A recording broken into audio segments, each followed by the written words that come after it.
10, 9, 8, 7, 6, 5, 4, 3, 2, 1, 0.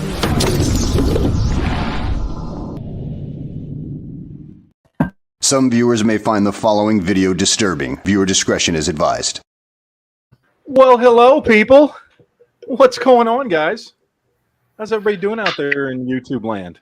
I don't know. I'm sure there's not hardly anybody watching right now because I'm only on my currently non-banned channel, and most people watch over on the NEA channel. Yeah. But are you dual casting the Rumble? No, actually, I'm not casting Rumble because I don't have anything geek related going to Rumble. That's just the other chats. I don't ever put this chat on Rumble. Oh, gotcha. For now, I'm just keeping that strictly politics and, all the other stuff we talk about over there. So, yeah, I haven't been putting this one on Rumble. But anyway, yes, welcome to the Geek channel and all that good stuff. Everybody out there who usually goes to the NEA side to watch this and comment and chat. I only see a handful of people out there right now. It's like Adam, Wesley, Phoenix, and Leadlace. That's it. So, let's see. Leadlace says, I'm not a mod here. Oh, well, you are now. There you go. I won't either. Yeah, I don't know. I haven't. You guys don't usually come to this channel. Although maybe I should just start doing the Geek Chat only on this channel. Yeah, it'd help bring more people over. And I need to get my numbers on this channel up, at least. But maybe I just need to start doing that. I don't know. What's up, Randis? What's up, brother? So anyway, this is the Geek Chat. You should know that because it's in the title. And you're on a channel called Geek Fusion TV. So it shouldn't be that difficult to figure that out. So I'm just saying, just throw that out there. Look, I got some different backgrounds here. I was going to try some different stuff today. We got like Captain America. You can't see it because we're all in the way, but I promise it's there. There it is. See, look. Captain America. We got Captain America's shield. That's awesome. Look at that. Then we had just like a random comic background. I don't know what this is, but it looks cool. I like the Hydra one, though. That one looks cool. That almost looked like Jarvis. Something to do with Jarvis, It does kind of look like Jarvis, doesn't it? Yeah. Kind of. I like the Hydra one. Yeah. Yeah, the Hydra looks cool. But then when you put people on the screen, it covers it up. So I don't know. Oh, shit. Did it? Y'all are still there? I'm still here. Yeah, I'm still I don't here. know why. Now it's only showing me for some reason. I don't know why, but whatever. I can do all kinds of different stuff here, but anyway, we'll go with, let's see, Green Lantern background. We'll try that. Wait, how do you see? I don't know how to do this. There we go. There you go. That's good. I like that. There you go. Just comic stuff background. Anyway, welcome, guys. What's up? How you guys doing? We're here to talk about geek stuff. Have a little fun. Just do you see me chatting in the comments? Do I see you what? My comments in the comment section. I do not. I don't see your comments over there. I wonder why it's not letting me post. I've been trying to post and it's just not recognizing it for some reason. I don't know. I'm unaware. I have no idea. But no, there's only a handful of people commenting. That's okay. It's okay. Well, I know we're on the Geek channel. So, but yes, we're here. We're not queer. But $20 is still $20. So, Speak for yourself. I'm just saying. We're just throwing it out there. I'm having some fun. And we're getting some more people show up. Of course, we got Honda and Jared showing up now. A little late, but that's okay. I won't give you too much shit. I worked at a comic convention today, so. Oh, a comic convention? Fuck you. We got like one comic convention that comes around in my neck of the woods once a year. They do it. Okay, so the same company does once a year a comic convention, and once a year it's an anime convention. And I missed the comic convention. It was back in April. I missed it, and I'm pissed off because I wanted to go. It's the only one within 5 hours of me that I can go to.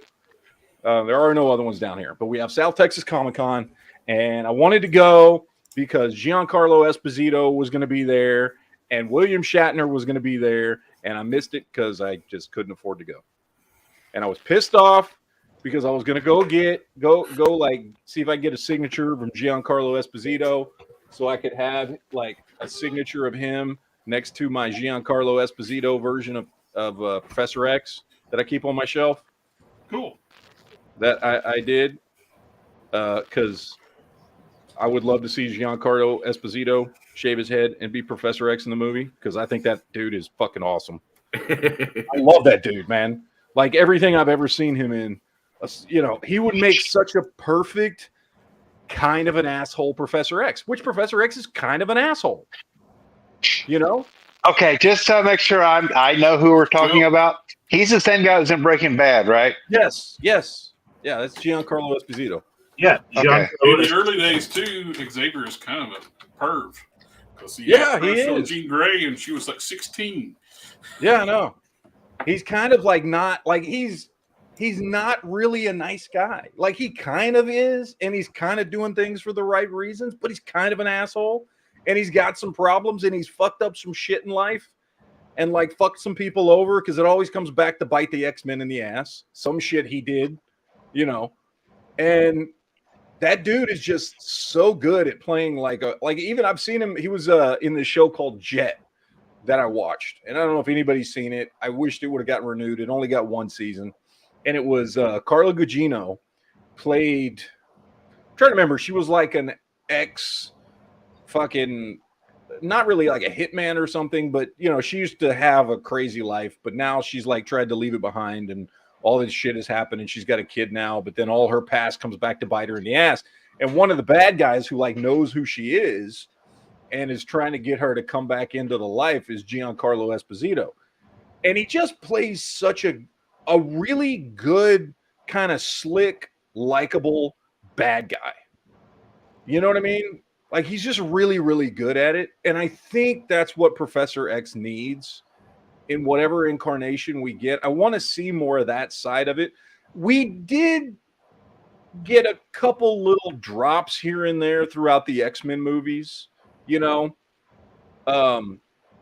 not much with Patrick Stewart, you know what I mean? But certainly with what's his face? James McAvoy. There were, you know, in like First Class and some of the other movies, like you got a streak of, yeah, he's kind of an asshole, you know. But I want to see that, you know, I want to see a good, well-rounded character that's like overall he's a good guy, but he's kind of an asshole too. You know, and I want to see them pull that off. So anyway, I would love to see Giancarlo Esposito as Professor X. All you gotta do is shave his head. Fuck it, you know, shave his head, and I'm sure he wouldn't give a shit to be in a fucking X-Men movie. Fuck yeah, he would. But because I know there were rumors that they were gonna try and have him play Magneto, which I don't think works at all. I don't think it. Like, here's the thing about Magneto, and this is why I don't like, and I get why, you know, it's kind of hard to put him in the original kind of character, but like Magneto's character is based on the fact that he survived the Holocaust. Like that is pivotal to his character and who he is and who he has become, because he's literally seen the worst in humanity throughout the Holocaust. Now, I do also understand, being almost 100 years out from that, it would be very hard to cast a modern day person that could have lived through the Holocaust and not be like fucking 80 to 100 years old. I get that. I do. But you've got to have something equally as massive having happened to his character, because that's a big part of who he is. That's why he looks at humanity the way he does. It could be like in the fucking Holocaust. Could be like the Armenian genocide or something like that, or like his family could be from Rwanda, or like there's a whole bunch of other stories that they could easily just tag onto that. Yeah, and that's what if they're going to update the character, they need to be able to do that and tie it to something horrific that happened to a group of people. You know what I mean? You Here can't go, just be man. like, let's just make, because that's what they love to do. Oh, let's just make Magneto black. Why? I don't know. Is there a reason to make him black? Like, was he a part of the Rwandan genocide? No, we didn't think of that. Well, then it's stupid to make him black. Like, Well, they try to use like the false narrative that the X-Men is based on the civil rights movement thing. It kind of was, though. If you look at like the original, like, I don't know if it's not the original, but like the 90s cartoon, there was an element of like mutant rights and like civil rights for mutants that was often talked about and often a point of controversy that was covered within the context of X-Men. It became that. In the 70s and the 80s, it became that. It just didn't start out that way. Yep. That was not the original point of, that was not like Stan Lee and what's his face? Who was it that he created X-Men with? It wasn't Kirby. It was anyway, well, it's mostly Stan Lee, at least, according to Stan Lee. But it was more supposed to be about like being a teenager and feeling weird and feeling different. They were supposed to be relatable characters to teenagers. And then by the end of the 70s and getting into the 80s, they started drawing more on that. It's like the civil rights movement, but for mutants and things like that, which I don't mind. I don't have a problem with them tying those two together and using that as an allegory. No problem whatsoever. As long as they don't try to make that the reason Magneto views humanity the way they did. Oh, I lived through the civil rights movement. That's why I hate humanity. Nah, fuck, dude. It's got to be bigger than that. It's got to be like the Holocaust or something. Well, unlike everything else today, they didn't just start doing civil rights and X-Men yesterday. Everything else just did. Everything else exactly. is like, oh, let's hop on the bandwagon, and now it's becoming like a negative thing for companies as they're finding out or whatever. But be that as it may, the only reason that they were doing that is because it's been so popularized and so it's been made necessary by ESG scores and things like that, which we won't get into. But yeah, like it's so rampant and widespread now. But X-Men has been doing it since, like you said, they've been doing it for 40-something years. Yeah, they've been like straight up using that as an allegory for, people be getting treated differently because of the color of their skin or their religion or whatever for decades. So it doesn't stand out as like if you were to do that in a movie, which they have done it in the movies, they've done it in all the movies. All the X-Men movies have played at least some role in it. Like, it doesn't come off as like woke because that's part of the story. That's what X-Men has become, is an allegory for people who are different, who are treated differently because they're different. And I'm fine with that. I don't care. But, like I'm saying, if you're going to change characters, I don't care. But make it for a good reason and make it fit the character. You know what I mean? I don't have a problem with Magneto being black if there's a reason for him to be black that fits with his history and his story and all that kind of stuff. Professor X, I don't give a shit. You know what I mean? Like, it doesn't matter. He could literally be anybody. There's nothing about his history that has anything to do with, well, he has to be fucking white. I don't give a shit. Doesn't matter. We never really learned much about his history other than, he's born basically rich into a rich family, that kind of thing. Doesn't fucking matter. Get Giancarlo Esposito to play Professor X. I'm fine with that. But you got to come up with good fucking reasons why you're going to change the characters in significant ways. The reason why Professor X is in the wheelchair, drive-by. He got drive-by. I was just thinking about Xavier's stepbrother. Kane? Is Kane Marco. Yeah. Who is a ginger. Yeah. So what black actor will they get to play Kane Marco? Leo. He's a ginger. Leo. That's the first thing I thought of was Leo, but no. I don't think he's an actor. He's been in a film. Well, I mean, I'm just saying, like, Kane is his half-brother, right? Yeah. It was a specific kind of film. First of all, Giancarlo Esposito is half white. His dad is German, straight up white German. And I don't think it's his half brother. I think it's his step brother. was. Whatever, man. See, they can come up with it. Yeah, they could totally keep him ginger and keep him. Yeah, they keep him just ginger dude. Who gives a fuck? But anyway, Who created Black How did we Panther? start on this? Oh, because I was talking about that Comic-Con I missed where Giancarlo Esposito was there, and I'm still pissed off about it. That's how we got on this shit. This was here was just a little tiny one. It's they're doing something new in the movie theater. You got to set up for free and We see when I was young. I mean, we used to have them because I lived in Dallas. I was born and raised in Dallas, DFW area, big area. We used to have comic conventions all the time. Pick a type of convention growing up. They had it in Dallas. It's a big urban area. And I was used to being able to just go these things. And I moved down here to the butthole of South Texas. And, Yeah, you did. and there's just nothing down here, I'm glad. And I don't want to go to the fucking anime con because I don't really give a shit about anime. And I'm like, I don't know. I would walk in there and be like, where's the Robotech shit? Like, that's what I would be looking guess for. what I got at the con today? Oh, what'd you get? I did some trading and I got a G1 Jetfire in pretty good shape. Just no accessories. I would love to have a G1 Jetfire. He's in really good shape. It just got a little bit of yellowing on the chest plate, which I can take that off and soak it in some peroxide and put it in sunlight. Oh, that's cool. Oh, speaking of soaking in peroxide, I just uploaded a video. I haven't made it go live yet. So y'all remember? I say y'all. I don't know who was here. Jared, I think I showed you this one. Was it you or Corey? Or maybe I showed both of y'all. My fucking G1 Storm Shadow. Oh, you were still waiting yeah. on it last time I talked to you. Yeah. He looks. He's still not perfect, but he's way wider than he was. Yeah, he was pretty fucking yellow last time. He was like he was fucking tan. Mhm. You could. I think you can get like the industrial strength peroxide. It works even better.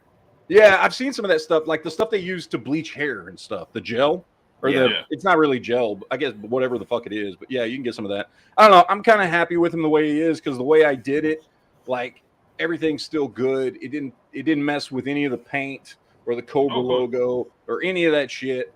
And I'm like, he looks pretty good.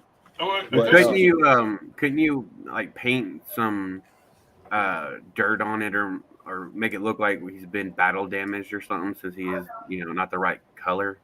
I could, but I don't want to. I don't want to do that. He likes. I am not a fan of battle damage shit. Yeah, I'm not either. In my action figures, I don't like that.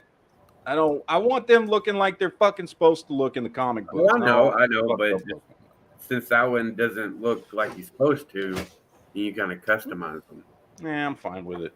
Dude, all my turtles back in the day had battle damage.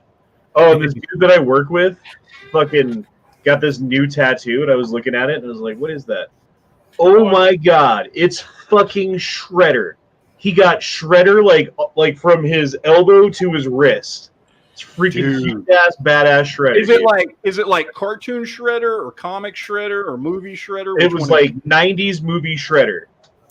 Oh, dude. That's fucking awesome. Yeah. You need to take a picture of that dude and show us. That sounds fucking awesome. Oh, I was telling my wife, I told her, I said, I'm going to get a tattoo. You know those fucking thermoses like you used to have in school? Yep. I'm going to get on my leg, I'm going to get a tattoo of a thermos. And she said, why? I said, well, it's the ultimate dad joke. And she goes, what? I said, yeah, anytime somebody looks at it, I'll say, don't touch the thermostat. See, that's a fucking dad joke right there. I got something here for you, Matt. Sorry. Good. I got something here for you. What do you got? Show me. Oh, he's done. Look at that hole. He's all done. Damn, that is badass, dude. I know he's not, but he looks way bigger than the other one. Well, he is actually taller, so I made the neck Well, bigger. because his head a little bit, but he just looks bigger. I even extended though- the neck and got rid of Looks that like shoulder the pad. Hulk got assimilated by the Borg. It He does. does very kind of. much. Yeah, it's Mecha Hulk, man. Or Dude. Cyborg Hulk or whatever. Yeah. I'm gonna have to. I was gonna call him Cyborg Hulk, but you got the big M on his chest, so we're going with Mecha Hulk. That is badass, Jared. Like fucking hell. I wish. Well, what's the fucking electronic dude from Superman? I forget the name of it right now. Cyborg Superman. No, like the bad guy. Cyborg Superman. You talking about the guy that's? Name another bad guy that's made out of robot. Metallo. Oh, Metallo.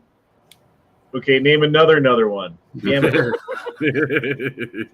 That's basically it. It's The one Metallo from and space that Superman. destroyed his own planet. Who destroyed Superman's own planet? Nobody destroyed Superman's home planet. It blew Yes, up they on its did. own. No, the Kryptonians destroyed their own home planet. Brainiac. Thank you, Chad. Oh, It was Brainiac. This Lord in heaven. Brainiac did not destroy the Krypton. Depending on which comic you've read, he did. I don't remember that. Okay. I don't He was responsible for it. remember that I'm either. Googling the shit right now. Fuck you guys. I'm like, I don't remember Yeah, that. I'm gonna shoot the video on him tomorrow. All right. Jared, that's badass, man. Hats off to you, brother. Oh, it looks so good. I want one. Wow. Okay, we're gonna get back into some toys here in a little bit, but I want to talk about the movie that I saw. That I guess is the big movie this weekend, Transformers: Rise of the Beasts. Oh man, I want to see that. Was it good? So I saw the movie. I would have to say, all things being equal, it is the second best Transformers movie, if we're not including the original animated one. That's I'm talking about live action Transformers movie. It's the second best one. It's not as good as Bumblebee. Bumblebee's fucking phenomenal. Yeah, Bumblebee is badass, dude. That's Bumblebee's great. It is better than any of the ones Michael Bay did. Really? Yeah, It's not hard to do, It's better though. than it's. I mean, that's not saying much, but like, first of all, going up to this one, I rewatched all the Transformers movies this week: 1, 2, 3, 4, and 5, and Bumblebee. And so, quick rundown: 1 is still good. I still like the first one. I still think it's a good, fun movie. 2 is still a steaming pile of shit that is by far the worst one ever. Revenge of the Fallen, Transformers Revenge of the Fallen is just a horrible, horrible fucking movie that nobody should ever watch ever again. Dark of the Moon's pretty bad too, though. Dark of the Moon is watchable, but not good. But I can at least give it credit because Shia LaBeouf is still the main character, and he's a better actor than fucking Marky Mark, who is then in the next two that are just, even together, they're just a collage of CGI bullshit. And they like way they handled the Dinobots was terrible too. It's just those last two. I mean, I want to say there is some entertainment value there if you just want to see, fucking machines fighting and shit blowing up, because that's literally 90% of the movie. There's almost no dialogue in those last two movies, Extinction and Last Night, right? But those stories don't make any sense from a Transformers lore perspective. No offense. I like Mark Wahlberg in a lot of stuff. Usually he picks movies that like cater to his strong points, which is usually playing like a Boston. It made no sense going from the third movie to 4. Why would the U.S. government they were total allies to the Autobots, then all of a sudden this they don't make sense in its own canon, and they don't make sense if you know anything about Transformers lore, which I don't know everything about Transformers lore. I know a little bit, and they still didn't make that much fucking sense. Neither did the people making the movies. Yeah, apparently. Because I even knew more than that shit. So those last two, again, this was not like Mark Wahlberg. Like I don't know about Transformers. Yeah, exactly. How much of that do you think happens when they're like post-shoot putting things together, editing it, and they're like, well, the only way that we can make this scene make sense, and we're keeping this scene, by the way, is to have this happen, or have it happen like this or whatever. And so they have to like rewrite canon, rewrite lore, rewrite characters, whatever it is, to just fit shit because it's economical. I think a lot of it is just, this is what Michael Bay wanted in these movies, make it fucking fit. Well, I'm not a big Michael Bay fan myself. Like honestly, here's like the thing. the I think over-the-top explosions and shit. Like it's just. here's the thing. I out. think Michael Bay is a fantastic director when he Mhm. fucking wants to be. I think when you go back to movies like The Rock, when you go back, even just going back just a few years, 13 Hours, Great I fucking think movie. he can be an amazing director when he fucking wants to be. Mm-hmm. And then he can completely just fucking play into CGI explosions all the time and completely fuck up a movie. And so you've only got two speeds with Michael Bay, good and bad, right? And It's like- with the same thing with the Transformers movies and the Ninja Turtles movies, it was straight up bad Michael Bay. Thank you, Led Lace. But Bad Boys. Bad Boys is Yep. another great example of movies that Michael Bay has done that I really like. So he can do good movies. He can use his style to fucking make good only movies thing that I enjoy. hate about the original Bad Boys, there's no way in hell that Porsche was going to catch that 427 Cobra. No. So I got a question. So again, the only really good, in my opinion, Michael Bay Transformers is the first one, and then they're all varying levels of shit after that. Bumblebee's fucking phenomenal as a movie on its own, much less it's a fantastic fucking work of art compared to the other Transformers movies. This is a Bumblebee solid, is the way they should have handled it from the get-go. Yes, it is. And this follows that formula. That's what this movie does. This follows that formula. There are, I think, 2 fight scenes, Transformer CGI fight scenes in the whole movie. The first one is like 5 minutes long, and then most of the third act is this big fucking set piece fucking thing with Transformers fighting and things going on. But the rest of the movie is just character development, dialogue, shit like that. They focus on the 2 main human characters a lot, and they work well in the movie. It's not a perfect movie. It's not a phenomenal movie, but it's a good movie, right? It was a good, enjoyable movie that I liked. And I got to say at the end, because X Adam 1 is asking about it in the chat, is the worst kept secret in Hollywood. But yes, there is kind of not really an after credit scene, but a scene at the end of the movie that directly ties this into G.I. Joe. And I fucking loved it. I thought it was great. This is what should have happened a long fucking time ago. Mm-hmm. In the Michael Bay movies, instead of was it Sector 7, it should have been G.I. Joe working with them. Yeah, exactly. And so was the second one? Was that the one where they were on the battleship? Where it took place on the destroyer battleship, whatever it was. Which one was that one? Takes place on the battleship? They have scenes of it where they're on the ship. Well, there's like a couple of quick scenes in the second one where some Decepticons go out and destroy a couple of a battleship they resurrect Megatron, and I think there is a scene where they there's like a scene where they go up and fucking water. They trash a fucking carrier, I think, carrier and a destroyer to get Megatron off the bottom of the ocean. The reason I say that is because I had a buddy of mine when I was in college in EMT school, and he was actually on that ship that they filmed Transformers on. Oh, yeah. And he said Tyrese was actually an awesome dude. He was sitting there playing poker and cards and shit with all the guys.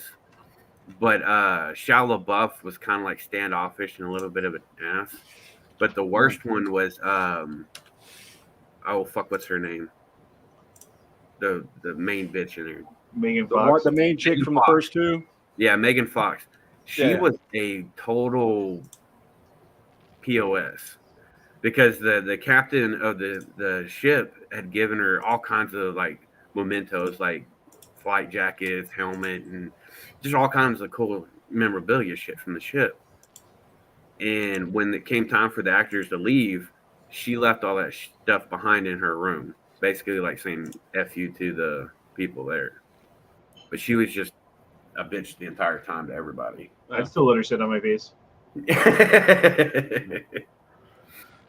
Well, like I said, if you like Transformers, oh, I'm not talking about the movies, but just Transformers in general, you should go see this movie. It was fun. I want It to was see it. fun. I liked it. It's not going to win any awards. It's not the greatest movie in the world or anything like that, but it was fucking fun. And the fact that they tied G.I. Joe into it at the end was just kind of fun for somebody like me. That's I love G.I. Joe. Like, that was cool. They should have done that a long fucking time ago.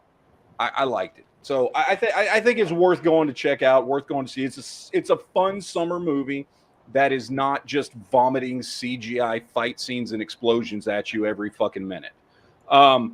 The way they did I will say the way they did the Maximals, the Beast Wars era stuff, was vague enough that they didn't really contradict any lore from the show. They basically just kind of, you get an opening scene where, the Maximals have to go on the run. And then all you know is somehow they end up on Earth. It never says how long they've been there. It just says they've been there for a really long time.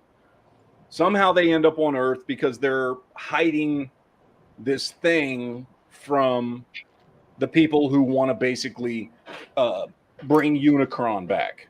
Is essentially the point. And then there are people chasing them that are trying to bring Unicron back, or other fucking bots, right? And they leave it vague enough. At one point, Optimus Primal even or is it, I don't know if it's Optimus Primal or if it's God damn it, what's the bird's name? I'm blanking on. Silver or something. God damn it, I'm blanking on the name. What's the same here? I don't know. It's the Beast Wars fucking Hawk. It's not Silver Hawk. It's Silver something. Anyway, who's a chick in this instead of a dude, but it's voiced by Michelle Yeoh, so I don't really give a shit because it's a Transformer anyway. But anyway, one of them basically says something along the lines of, when somebody asks, like, where are y'all from? And she's like, well, we're from your past and your future. And they're like, well, that's a vague answer. So, which plays into the Beast Wars narrative of them being from the future, but ending up in the past and all that shit. So they left the whole Beast Wars thing pretty vague as far as any connections there. So they didn't break any, like, lore. If, like me, you really liked Beast Wars, I fucking loved Beast Wars. Is it Silverbolt? Silverbolt. Thank you. Silverbolt is the fucking word I was looking for. Yeah, it was good that they left it vague, because if they wanted to do more with the Maximals and stuff, they could, and they could play into canon or whatever canon exists. I don't know, because I've never really read the comic books that much, so I don't know if in the comics, Jared, you would probably know, have they tried to like work in Beast Wars and the Maximals and the Predacons into like Cybertron and the Autobots and Decepticons lore? Have they come up with kind of like, there was one very specific. Well, they're in the distant future. They're not part of G1. It's like they don't interact with G1 characters except for when they go back in the past. And Beast Wars, they're in the distant past on Earth. Yeah, they're in. Then the brief moment when Prime awakens, when they repair them, that's about the only time they interacted with G1. Same in the comics. The comics, they didn't interact with. And this kind of makes it. I think from this perspective kind of leaves it open that they've been on Earth in hiding for a very long time. Because at one point they even say, they're like talking about these people in like Peru that is this like ancient tribe. They're like, oh, we've known this ancient tribe for millennia or some shit like that has been there and kind of been like, we've protected them, they've protected us, and they kind of treat them. They treat them like gods. And so it's like if Beast Wars, instead of them leaving and eventually ending up in that Beast Machines universe that didn't make any fucking sense, it's like Beast if they Machines just don't even consider that canonical. Yeah, well, this is like if they just pretended that didn't happen and the Maximals had just stayed on Earth. Yeah. And just stayed in hiding. And the Maximals being the same size as the regular Autobots. Yeah. In the original cartoon and in the comics, the Maximals and Predacons have downsized to like power save. Yeah, because they were like, they called it, what did they call them when they were like, Protoforms. yeah, but I remember because they called them something when they saw, I can't remember the term he used when he saw Optimus Prime in the Ark. Archaic inner John Guzzlers. Yeah, inner John Guzzlers or something like that. Yeah. Yeah. And but yeah, then this tribe in Peru that's still around that they kind of help protect, kind of treats them almost like gods. It's like a rat trap is about like human size. Yeah. Yeah. And they're not as big as the Autobots, but they're like, they're like Silverbolt's a pretty goddamn big fucking bird. Like she's pretty fucking huge. They call her Silverbolt? Yeah, she looks like Silverbolt. She just has Michelle Yeoh's voice. She should be Air Razor. No, her name is Silverbolt.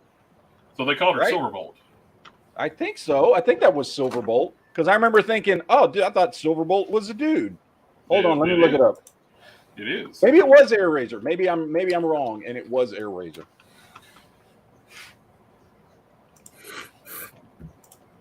Let me look it up. I'll be sure here real quick. Hold on. Give me a second. Do you see you got a new viewer in the comments? I do. Who? Candid Couple says, "Hey guys, I'm new here. How's it going? I Well, didn't what's think up? Transformers was that bad." Well, there you go. Zen Blank Man goes is off to the right. Hold on. Let me find it. Let me see. Okay, no, you're right. It is Air Razor. It's not Silverbolt. I was the one that got them mixed up. Okay, never mind. It is Air Razor. Well, shame on you. That's right, because Silverbolt was a fucking what do you call him? He was a mix Fusor. between a bird and something else. Yeah, he was a P0rn. P0rn. There you go. Yeah. That's right. See, I fucked that up. That was me. That's on me, people.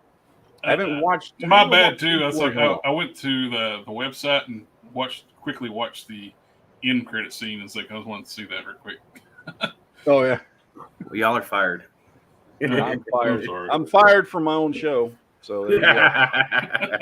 Shit happens, man. They already fired me from my other chat. So, well, temporarily anyway. But yeah, but Air Razor's a pretty goddamn big bird. Like,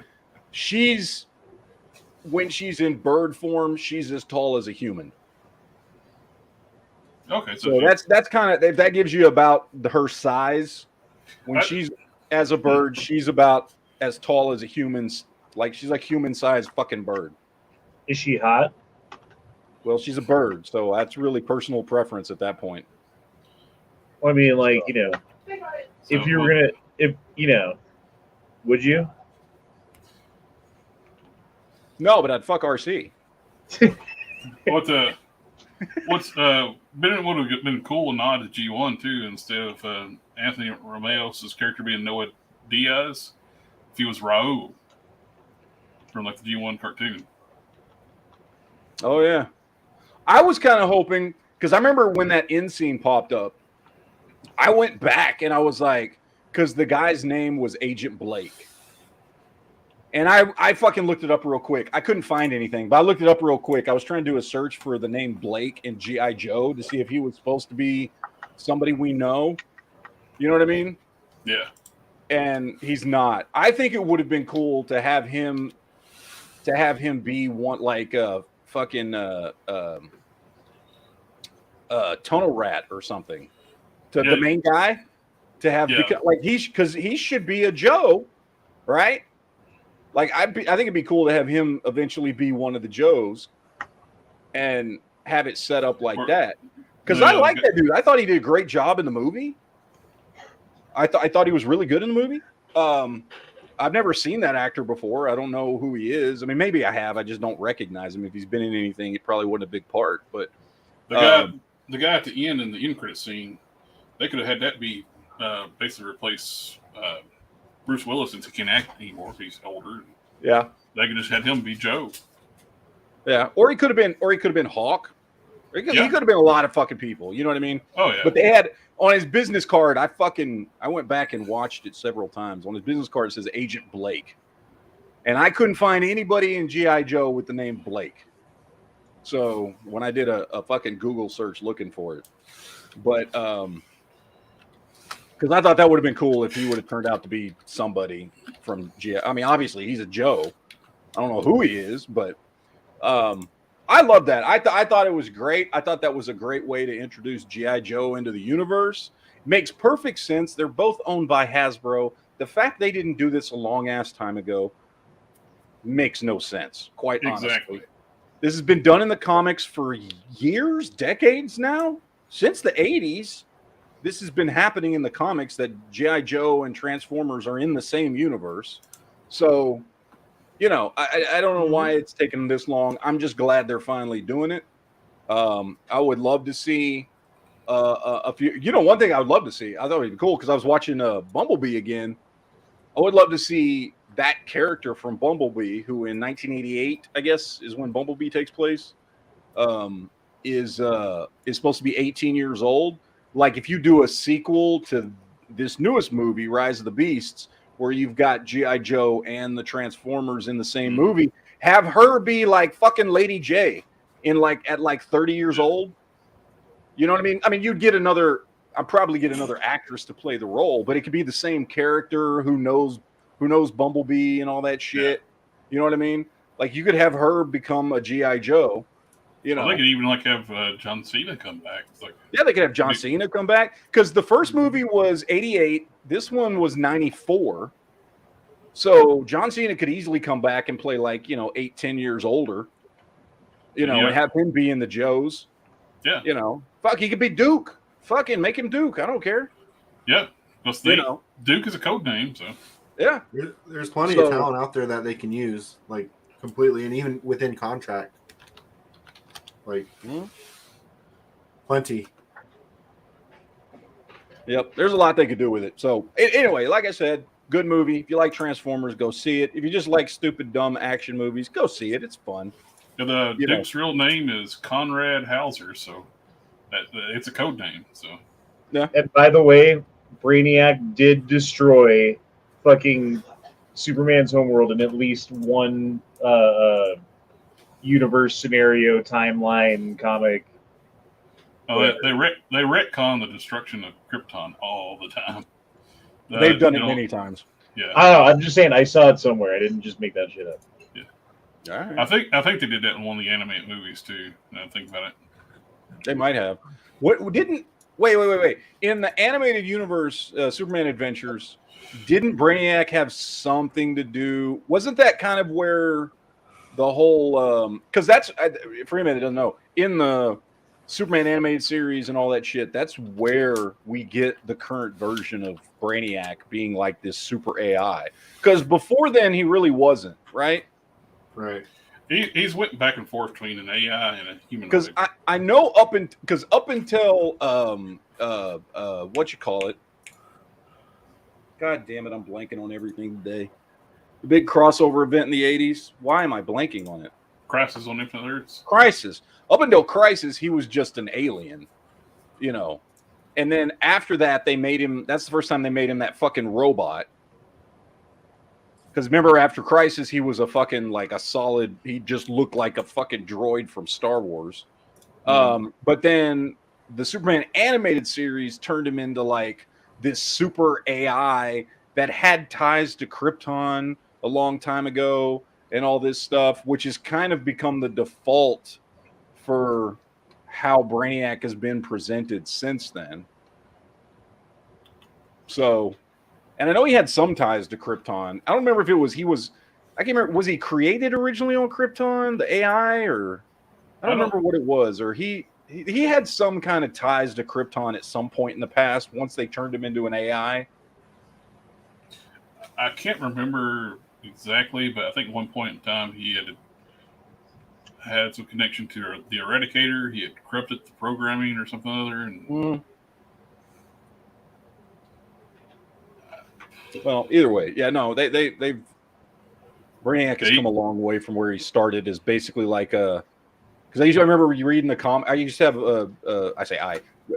growing up, my mother was a huge Superman fan. She had all her comics from the '60s, and I remember reading in her comics when I was a kid, like Brainiac was just the goofy green dude who was like he was kind of the equivalent of an alien mad scientist, and that's basically how he was portrayed.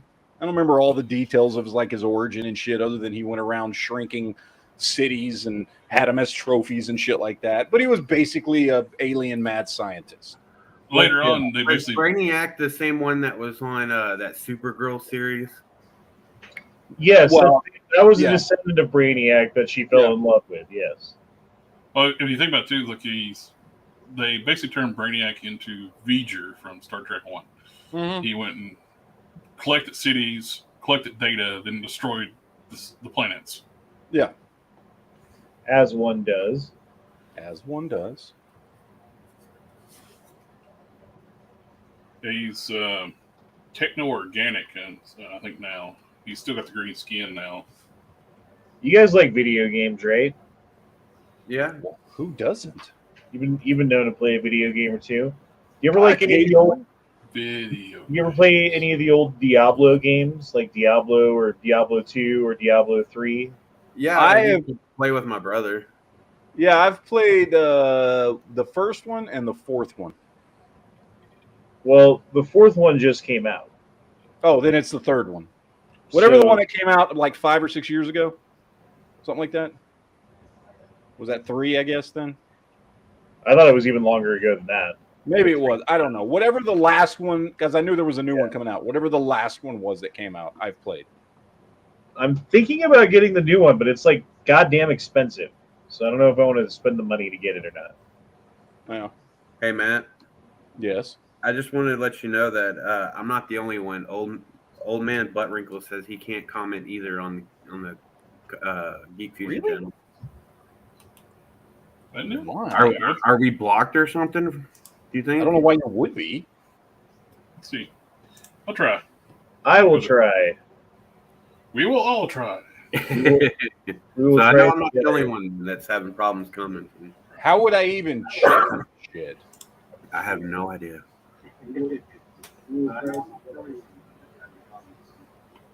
Because I even turned my phone off and restarted it to try to see if I can comment. I'm on my laptop right now, and I tried doing it from my laptop, and it won't do it. I just can't comment. It shows I'm posting, but if you like click the chat away, fuck? Dude, you were blocked. You're on my blocked list. Why the fuck were y'all blocked? That's weird. I don't know. Holy shit, there's a bunch of people blocked on here.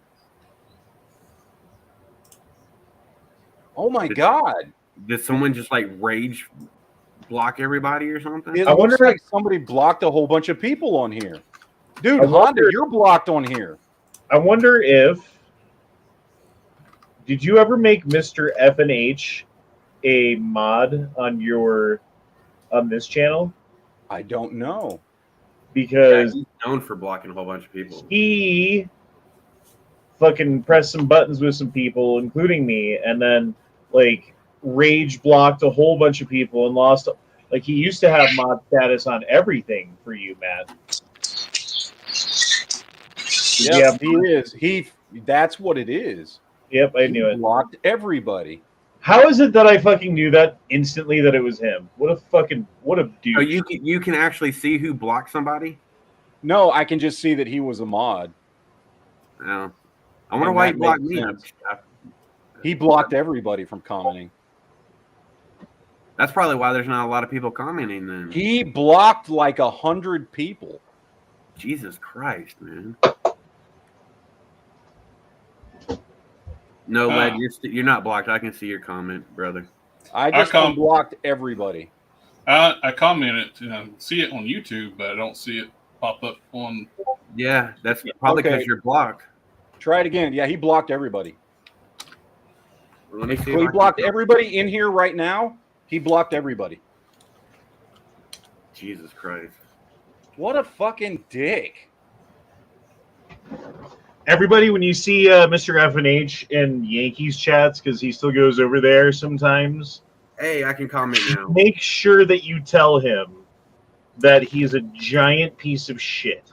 Michael, I can see you. Make me a mod. Oh, I do that constantly on Yankees.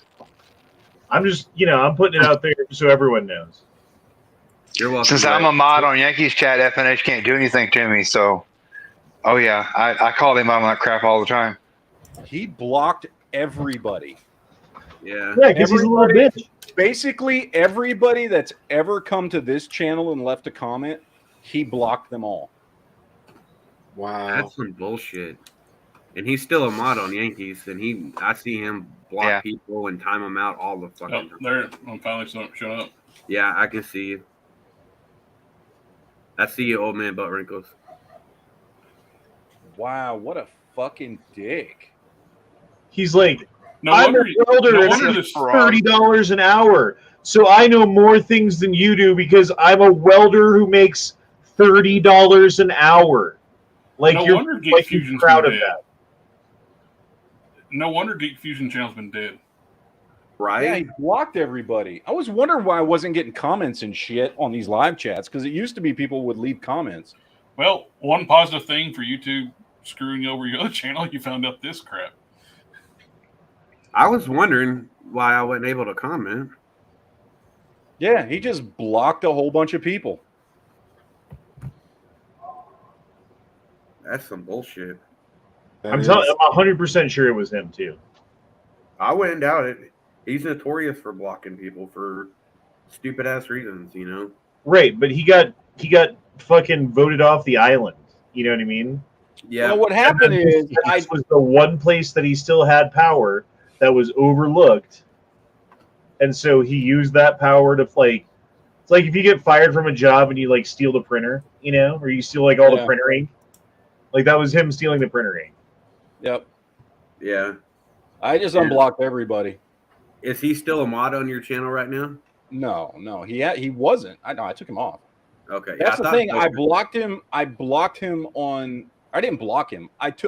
All I did was he was being an incredibly huge dick, and I don't even remember what the fuck happened. But he was being an incredibly huge dick and doing a bunch of shit he shouldn't have. So all I did was take his mod status away on the NEA channel. That's it. Yeah, that's all I did. And I was like, look, just stop being a dick and whatever, we'll talk about it. And he got so pissed off and so fucking offended that I guess he did that to this channel. Yeah, and he went on Discord and was just going off. And I think he ended up getting blocked on everybody's Discord. Well, he's a welder who makes $30 an hour, Corey. Don't you know he's a big deal? I used to be a welder, and I wasn't a douchebag like that. Okay, well, everybody's been unblocked on this channel. What a fucking cunt. Jeez. I'm glad we brought that up. Oh, man, Butt Wrinkles, thanks for letting us know that you were. Yeah, I would not have known that everybody, like 100 people, were banned. He just went through. It was his red stapler. He what? X Adam 1 said it was his red stapler. Yeah, exactly. What the hell? Like old boy from Wanted just slapped everybody with the fucking keyboard. What a dick, man. No dick hinge for him. Fine Ape is asking for if he can get a Geek wrench. Just don't block everybody. Yeah, just don't block anybody. No, I was gonna say Fine Ape's cool. No, Fine Ape, yeah, he's a cool dude. I actually met him in Tulsa last year, and dude, his voice does not match him at all. He's got a deep, no, he doesn't. voice. I felt really bad for Fine Ape, to be honest. I did too. I really did.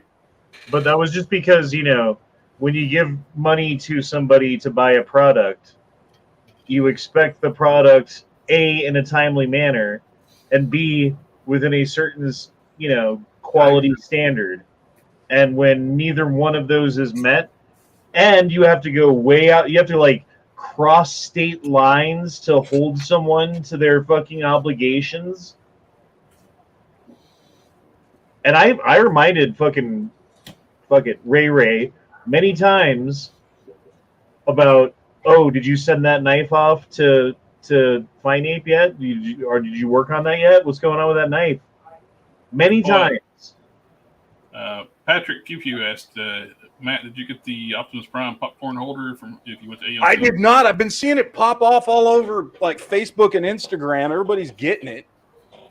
Oh, everybody and their cousins showing pictures of that thing. My buddy got one. They wouldn't sell him one directly. You got to buy the bundle to get it. I was like, what the hell? I want one. I got a question for you. Man, if you use it the way they intend it, it'll be messy as hell because you're supposed to pour your drinks into the cab of the truck. I got a question for you, nerds. That sounds weird. Have y'all seen trailers for that Secret Invasion or whatever it's called? Mm-hmm. Did you know that they had like a website that you could go to and you had to enter like a password and it'll show you like a whole trailer scene from it? No, didn't know that. Yeah, I saw something about it earlier and I checked it out and sure enough, it was like I don't know, probably 2-3 minute trailer. All right. Let me see if I can find it that way I can.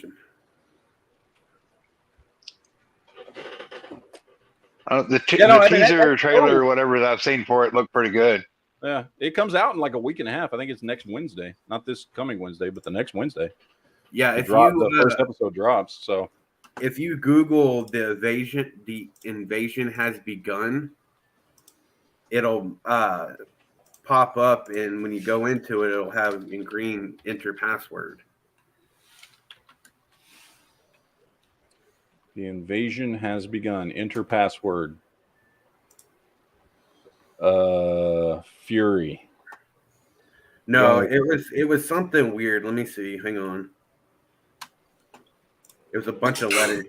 They were dropping clues of how to figure out the password, and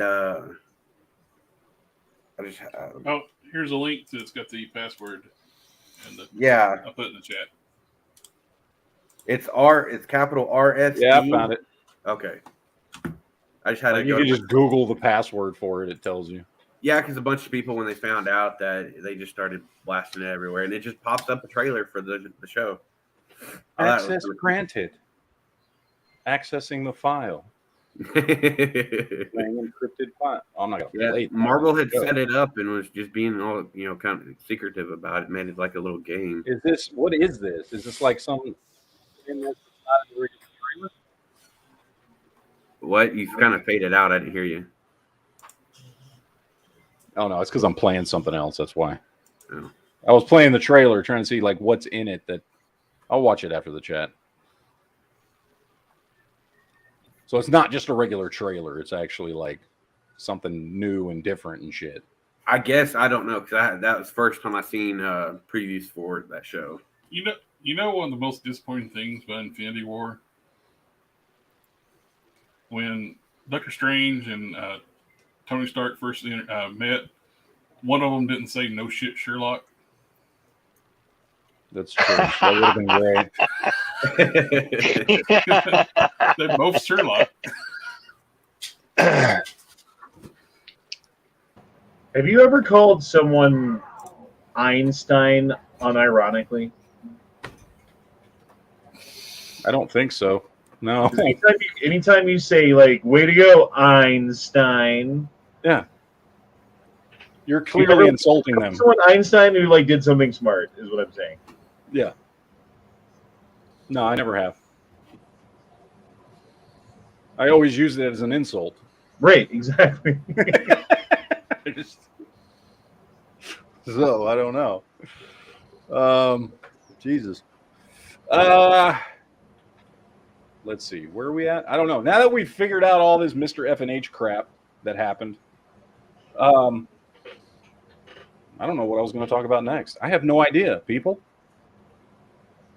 That threw off my whole chat, man. We were talking about Transformers and shit, and now I'm just lost. I think what threw it off is the fact that you found out everybody was banned. Yeah, no shit. Oh well. Figured it out, but whatever. I was wondering because, like, people used to comment on the chat, and then like I just noticed at a certain point people weren't commenting anymore, and I was like, oh, I guess people are just watching on the NEA channel, and everybody's commenting over there. Well, you even mentioned that on last week or the week before. Like about getting people to watch on Geek Fusion. Yeah, and that's probably why they're watching on NEA is because they can't comment on Geek Fusion. Oh well. Anyway, I don't know what's next. There really wasn't anything of like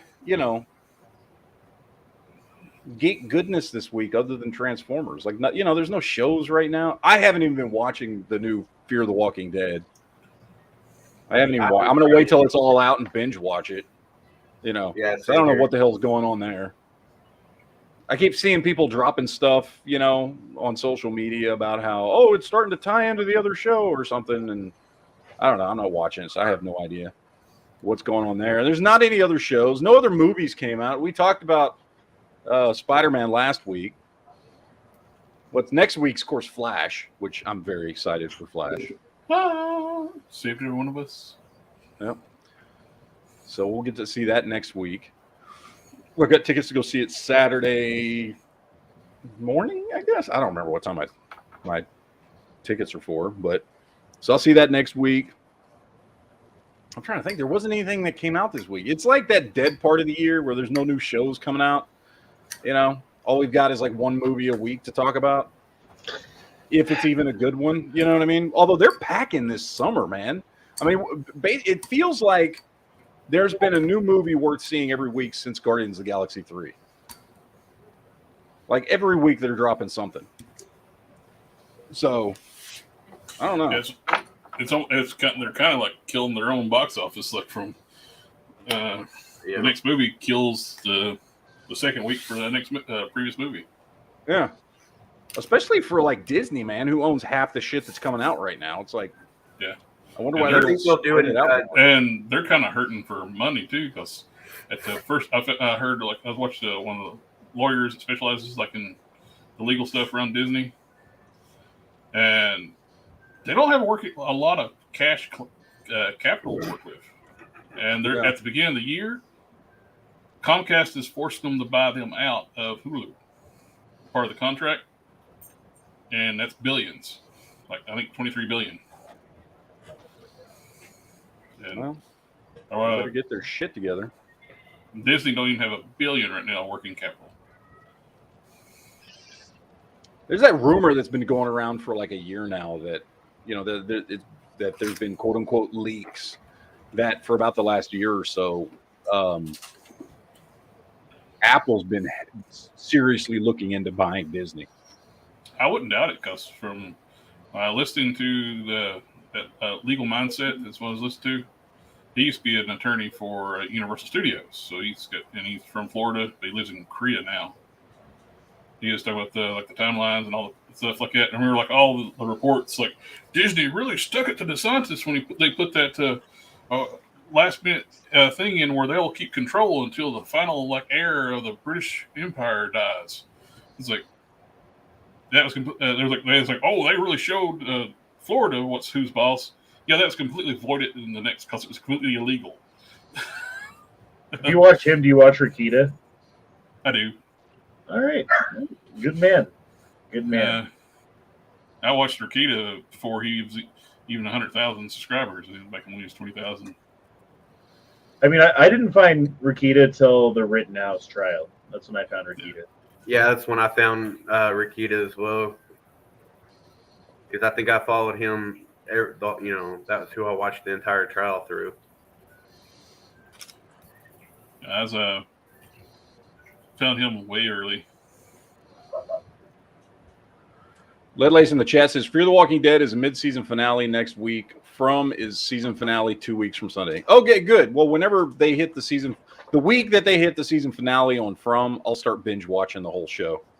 Because I've just been waiting for it to fucking catch up, because I want to, me and my wife want to binge watch it over the weekend. So whatever the weekend of the final episode, I'll binge watch all of season 2.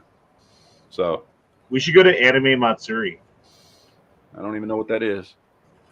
I bet Jolly would know. Does it have It's something to do with Where is weeb and Jolly? waifus? Jollifer.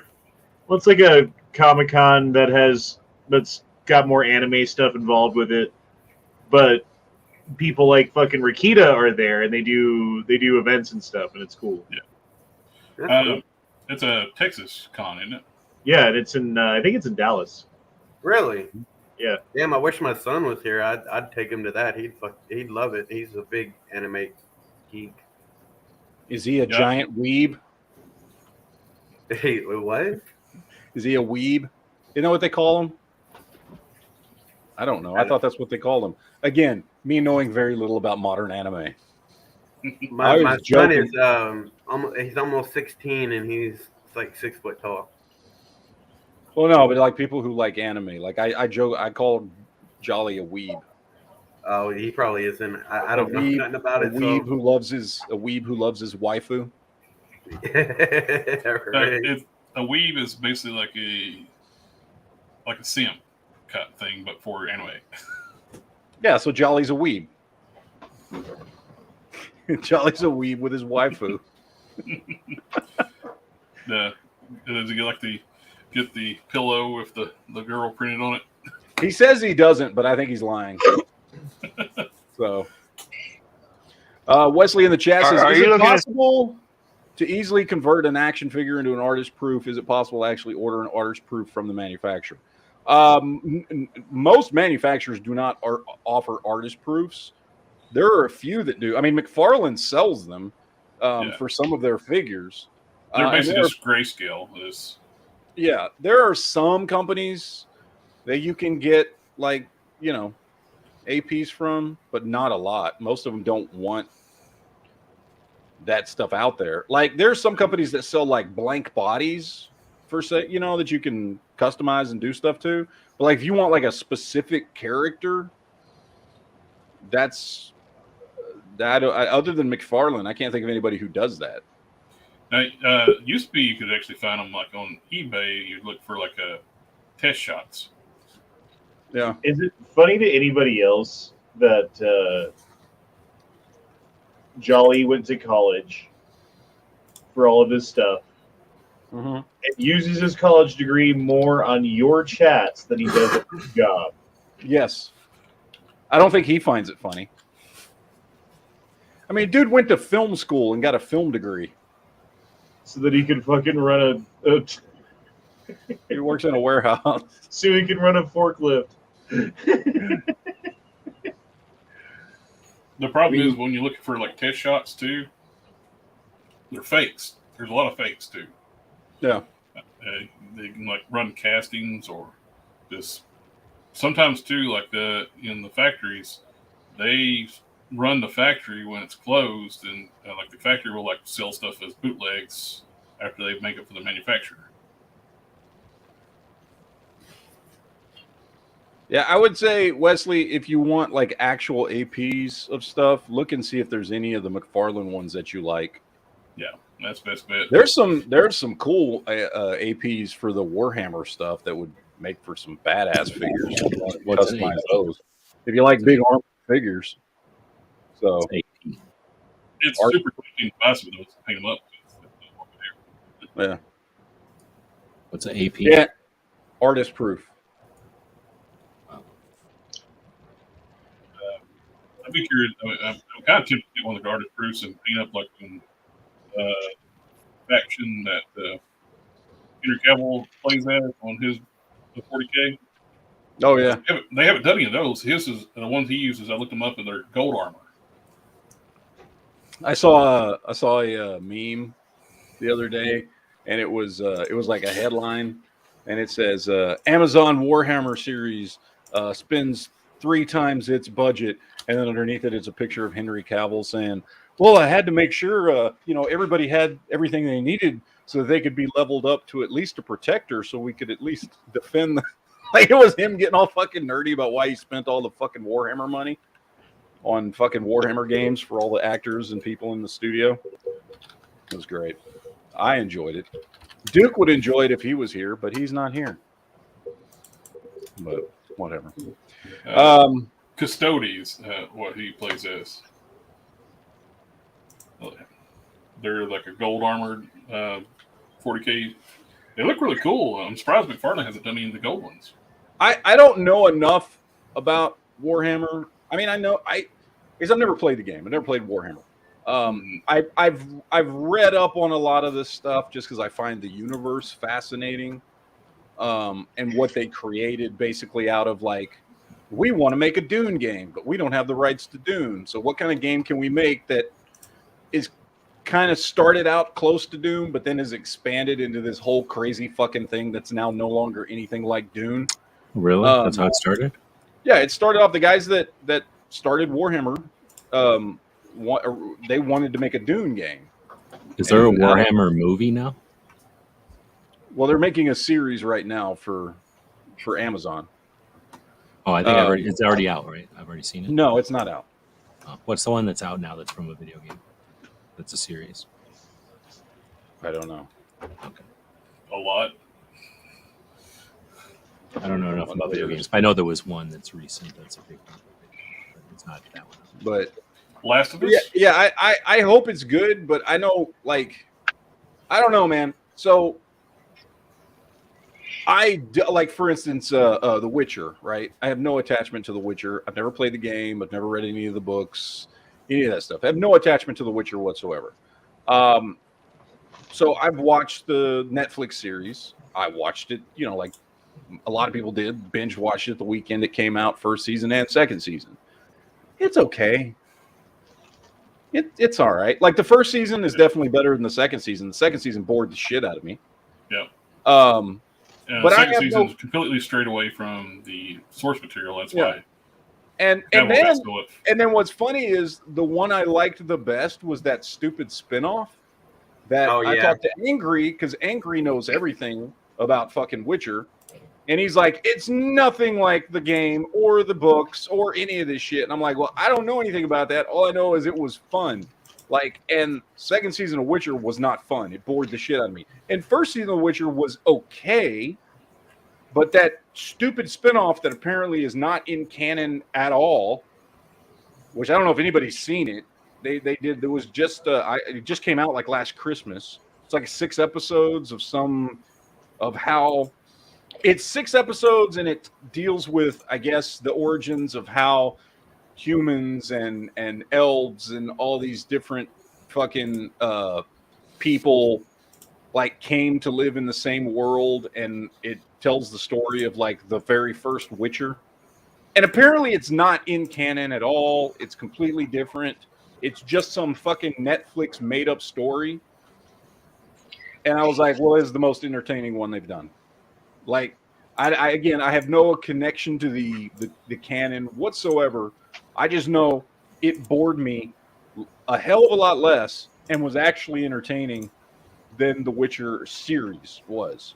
So I'm wondering if Warhammer is going to be the same thing. Like, arguably I know way more about Warhammer than I do with The Witcher, because I've actually found it interesting, and I've like read online histories of all the different species and the conflicts and the timeline of the Warhammer universe and stuff. So I do know more about Warhammer than I do The Witcher. But I'm wondering if this show is going to come out. Like, my main concern is not whether or not it's in canon. Is it going to be entertaining? And I know a lot of people are just going to worry about whether or not it's completely canon to the source material. Now, I'm hoping, although I have less hope, because, see, that was the other thing about Witcher, right? Like, everybody's like, Witcher's going to be fucking great because Henry Cavill's a big Witcher fan. And I'm like, cool. And then I watched, and I was like, is that The Witcher? Yeah. And it's not. That's why he's leaving. Yeah. So I'm just like, is it, now they're doing the same thing with Warhammer, and Henry Cavill loves it. Okay. That doesn't tell me for sure if this is going to be good, though. Like, I love Henry Cavill's fucking best Superman we've ever had. I was really looking forward to The Witcher when it came out. And I was just like, So, like, Warhammer, cool. Henry Cavill, cool. That doesn't instill me with confidence that it's going to be good, though. Like, I hope it is. You know, everybody said that Lord of the Rings show was going to be fucking great, right? And it was meh. Like, the only good episode out of that entire Lord of the Rings fucking 10-episode run or whatever the fuck it was the last episode. Like, last episode was actually legitimately like, oh, it finally got good in the last episode. The last episode was entertaining. Leading up to that, it all fucking sucked. Was that all using the sets from the? Was that all using the sets from the movie and stuff? Oh no, those sets haven't been around for 20 fucking years. No, they canceled that. Yeah. Did they cancel it? I don't know. Are they doing a second season? Supposedly, yeah. Oh my god, dude, that show was so bad. Yeah, I know. And its ratings were even worse. I know. But they invested so much money into it, and they had already started the second season by the time they released the first season. So they were just like, Trump with his like social media platform. They just so heavily invested they can't admit that they're wrong. They straight up the reports came out. It is the most expensive Amazon series ever. Yep. And at least they were already heavily invested into season 2 by the time the first season dropped. And the thing is, they thought that they had this like built-in audience of Tolkien people, which they did. But the thing is, you have to placate the audience to some extent, and that's where they got it wrong. They were like, oh, well, this is woke culture, and this is 2022 or whatever year that was that they were making that.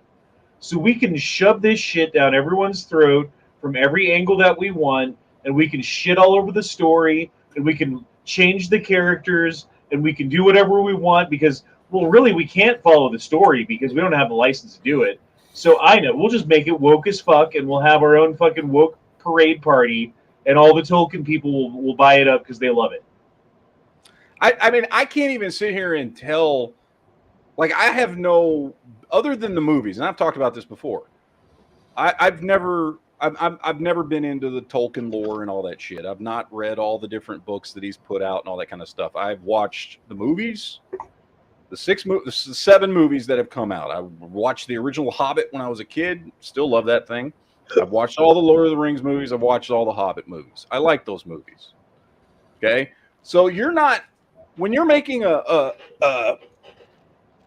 show about Lord of the Rings for somebody like me, which I think is a large portion of the audience, like, you don't, I personally don't care how faithful to the source material it is. I just want it to be good. And it wasn't good. So not only are you pissing off people that wanted it to be faithful, you're pissing off people that just wanted a good show to watch. I don't care whether or not it's faithful to the source material. I just wanted it to be good. And it wasn't fucking good. There was nothing in it, like, and I don't even care about whatever woke shit was in it or whatever. It wasn't a good show. There was no entertainment value in it at all. It was fucking boring. It was 9 episodes of boring shit, and then a fairly good finale that was actually like, I could look at it and go, oh, that was actually a good episode. But it didn't save the whole fucking show. It doesn't make up for the other 9 shitty ass, boring, slow, drawn out fucking episodes that fucking sucked. You say they're from the books, or they're made up extra storylines? That's the whole point. That's the thing I'm saying. It doesn't matter. They still sucked. Well, but they're also made up. So yes. Yeah, it doesn't follow any of the canon. So, but is it the same characters, or it's just a bunch of weird stuff that happens in that world? They use the names, but but they don't act like where they've been written or anything. It's just okay. I think it's the same thing that happened to fucking Game of Thrones at the end, right? Because they ran out of source material, and they're like, "Oh no, man, we're totally like Hollywood writers, and we don't need source material because like what we come up with is going to be like genius compared to whatever that's in these books or whatever, dude. So don't worry about it. We got it." And then it was just like liquefied, like you put shit in a blender and like added some ice to it and called it a chocolate shake, right? And it looks like a chocolate shake, but then you put it in a cup and you start sucking down, You find out it's not a chocolate shake at all. Like, that's what that was. And I think that's what happened with both of these things. Both these. Well, except for the end of Game of Thrones was based on what George R.R. Martin said he was going to do with all the characters in the final Right, book. but fill in the blanks, and I won't do it for you. Okay, I got it. That's what happened, dude. Oh, did you catch the Valicon panel, the Valverse panel from GeoFest? No, I didn't. I was waiting for it to start showing up in my fucking feed. Did they ever announce the shit? Apparently, the company they signed the IP with broke contract, and they're not going to do anything with that company. So did they even say who the company was? They couldn't, right? They couldn't, but they did rush to find another IP to do. It's the fan film from Bath in the Sun, the Jason David Frank's last movie. It's kind of like a Power Ranger-esque movie. Who the fuck gives a shit about that? No one. Jesus Christ. All that build up for nothing?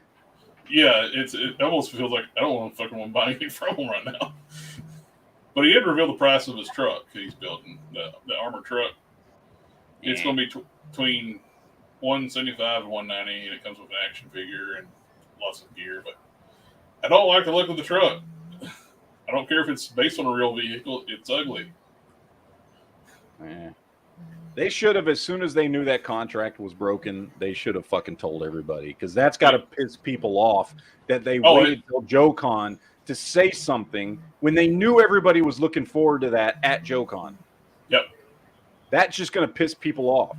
Like, the minute you knew you weren't doing a new line, you should have fucking announced it. It pissed me off. They're going to do two figures for this like weird Power Ranger thing. It's like, fuck that. Fuck them. Oh well. I wasn't hell, heavily at least tell us the damn company that fucking backed out on you, and like, hell, I'd be so I can have somebody else be pissed off at. Yeah, no shit. Although they're probably contractually obligated to not say anything, but true. Whatever. I don't know. That just seems like a dick move.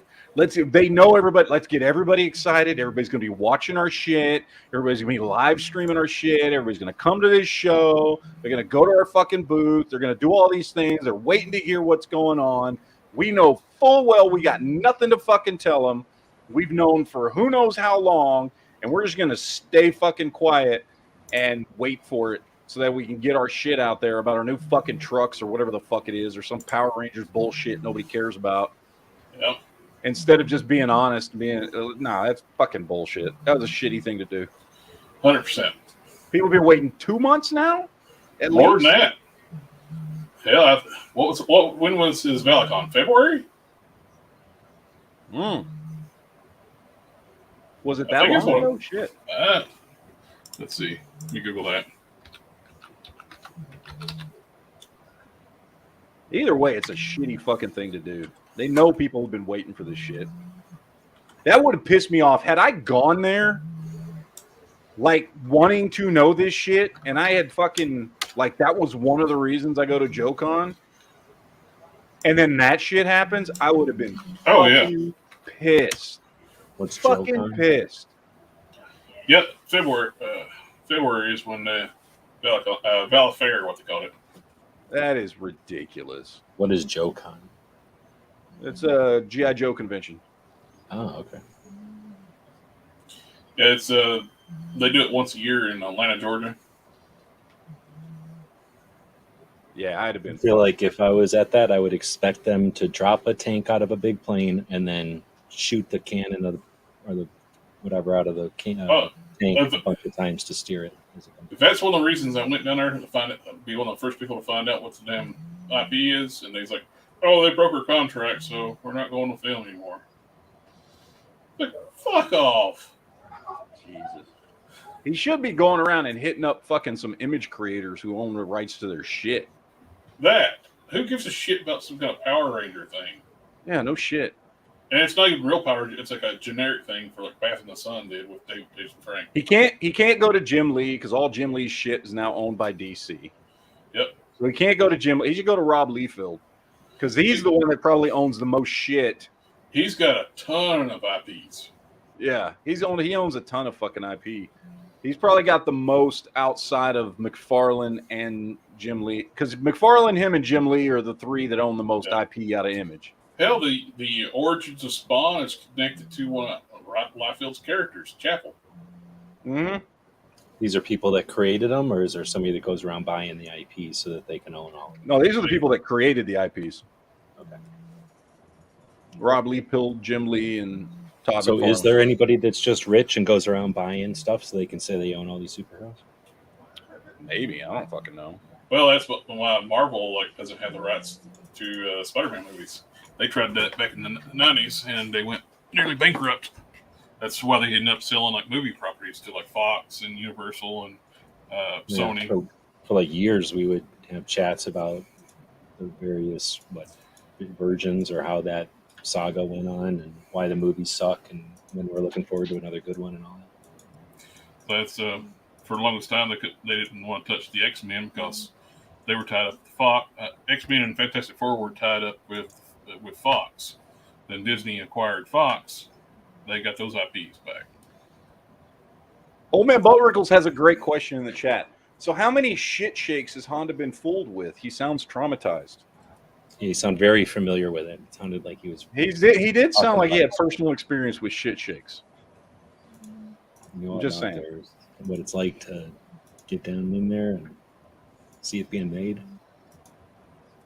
He's like, this is the last time I'm fooled by diarrhea in a glass. Wait a minute, that's not weird. And then it happened again.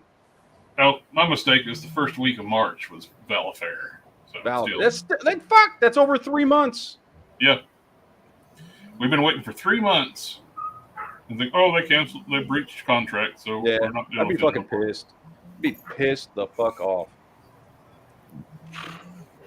Oh shit. Hey, Jared, and anybody else who cares.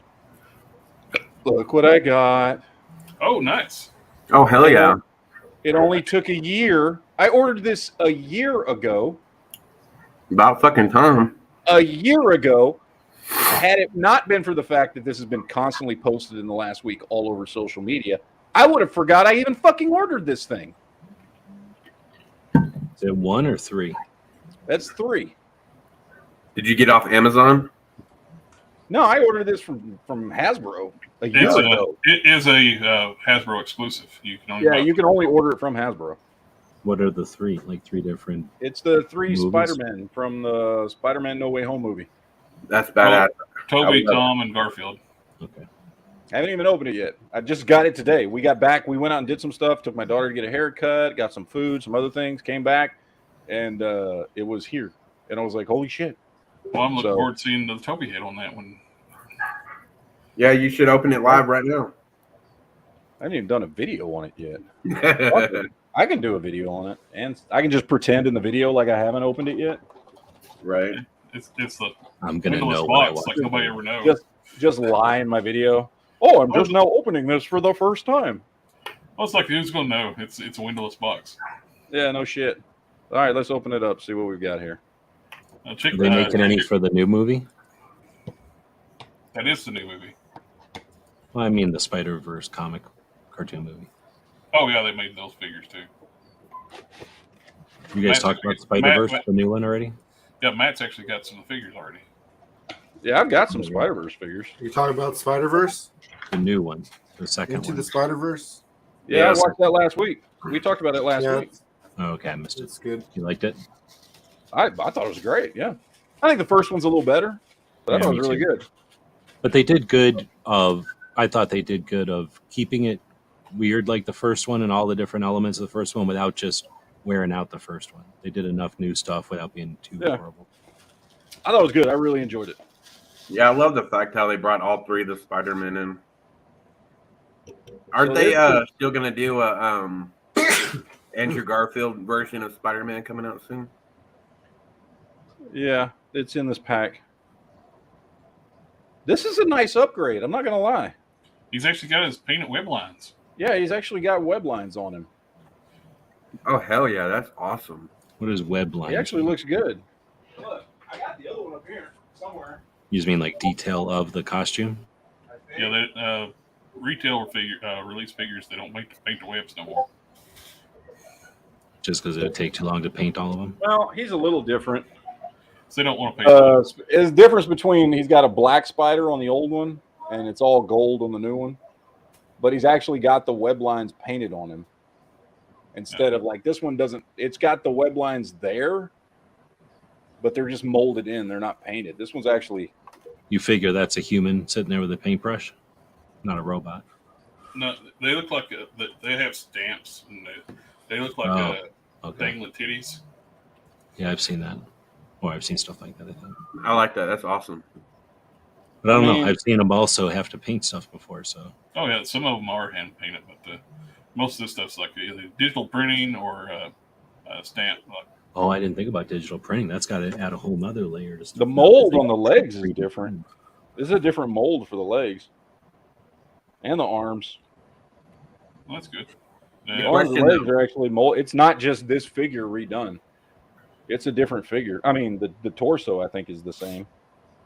Well, it's I think it's one of the inaccuracies people complain about the first ones, like the arms and legs weren't right. I'll tell you what, the head's different, the arms are different, the legs are different. I think the only thing that is the same on these is the torso. Other than that, they're different. Because the mold is different on the arms and legs and head on the new one. So that's cool. Let's try the next one here. What were we calling it? Does it have like a dick hinge? Is that what we're calling it? Dick hinge? All right. So now we got old school Tobey Maguire Spider-Man. Nice. Hell yeah. That's nice. So they give you heads where you can pop those heads off and put heads without masks on? This doesn't come with those heads, but yes, you can. Oh, you got Matt will have one for Tobey. Yeah. I'll tell you what, this is not the best representation of Tobey I have seen, but it is a hell of a lot better than that SH Figure Arts piece of shit that I got rid of. Yeah. Why is his hands like he's in a fist? Because he's got him in a fist. I don't know. He's taking the way his head's up, pointed up, it looks like he's fixing to blast off into the sky. Like Iron Man or something. Hands you can take off and put different ones on? Yeah, it comes with different hands. Hell yeah. Well, I'm glad it's got the paint. I've seen somebody get their Tobey, and one of the eyes wasn't painted. Yeah, I know. I've been seeing that too. Really? How much are those? Are they expensive or cheap? So yeah, he looks pretty good, man. I like this one. This is better than that SH Figure Arts one. I hated that one. That's kind of an expensive set. What was it, like 80? Oh, yeah, it was 85. But that's, I mean, the figures are 25 on their own anyway if you buy figures individually. So yeah. With the Spider-Man tax, like I said, I ordered this a fucking year ago. All right, this is the one I was most looking forward to. This is the one that I was most looking forward to. All right, here we go. Let's see. Oh, nice. Drum roll.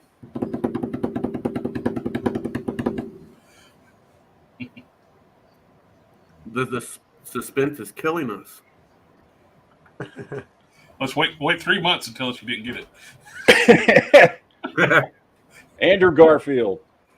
Oh, that's good. Spider-Man. That looks good, man. Yeah, it does. That's the best one. So they're molded all different. It's not like just different paint jobs. They're different. No, these are all 3 different figures. Turn it around. There you go. Different heights, too. Yeah. Yeah, this is easily the best one. Yeah, I like that. It looks good. Especially compared to the old one. Yeah, those look pretty cool. Great movie, too. So this is the old one. Yeah. That's the new one. For a while, the old one was selling for a premium, too. Oh, yeah. That old one, I don't like the way his hips and shit are joined. What the fuck is going on with that guy's legs? Yeah, it's an older figure. This one's from 2012. So it's like 11 years old. It's an old figure. But yeah, this the other is- one's really meant to be posed. Yeah, this one's definitely the best one. I like that upside down ab crunch in the bottom, plus the diaphragm. It adds so much more range. I mean, him and Toby both have that. They both got the upside down ab crunch. You can't really see it on him because it goes into the costume, but it's there. Yeah. But then the third one doesn't have that? Yeah, because that's, I mean, well, fuck. I mean, they're just older. Again, they reused the torso from the other figure. So, although, like I said, the legs and everything, legs and arms, well, the lower legs are new. The shoulders are new. No, yeah, it's all fucking new. The arms and legs are completely different. And That's the head's cool. completely different. So, I was reading a Fine Apes comment. What? What do you say? He said, "Whoa! Since when did you start doing a comb over?" It's not a comb over. It's my hair, bro. I'm not Donald Trump. That's my fucking hair. Don't you see how far back it goes? Look at my fucking forehead, bro. That's not a 4-head. It's a 5-head. A 5-head. It's a 6-head at this point. Let's see. How many fingers can I get? Okay, that's a 5-head. That's 5. Yeah, no. I like this. I like these. These are good. These are good. These are solid, man. I dig them. Cool. Yeah, I'm now that you look, wish I could test fit your head I painted up for you on everybody. The only thing I don't like about Toby's is his legs look too big for his body.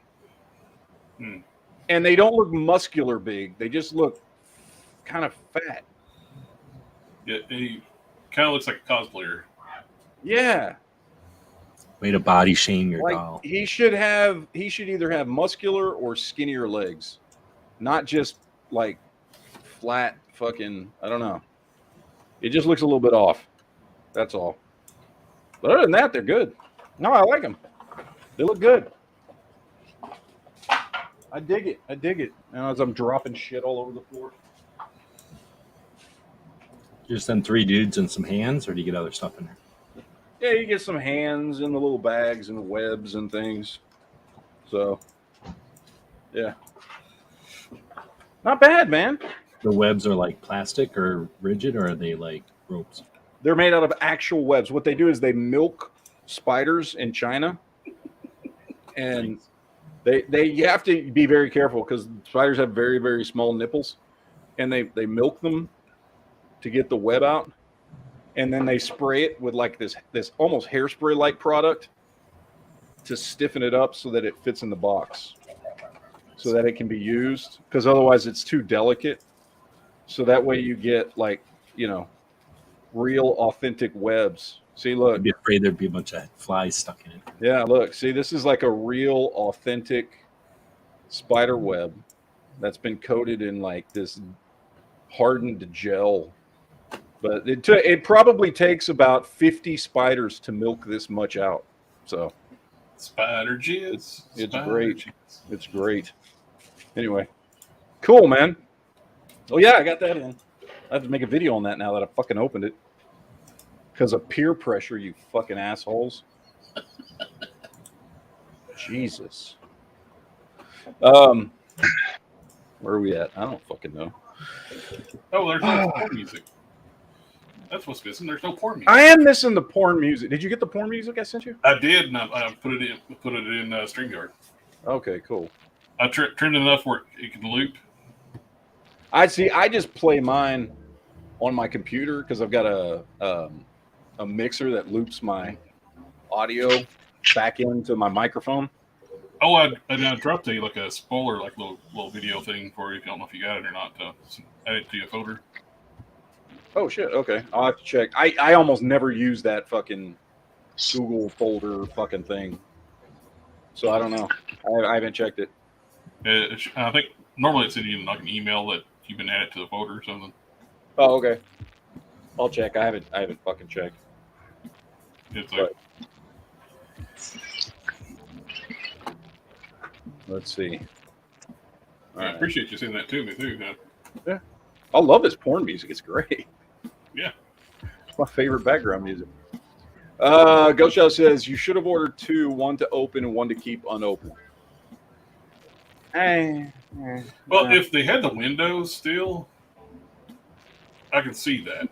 But they took away the windows, so there's no really point in buying a second anymore. Right. Yeah. How much was it? It's like 75. 85. Damn. Lele says the best Spider-Man armor was the Stark armor made for MVP's clones after Avengers: The Initiative. I don't remember that one. I might not have been reading comics at that point. Made for MVP's clones after Avengers: The Initiative. I don't remember that one.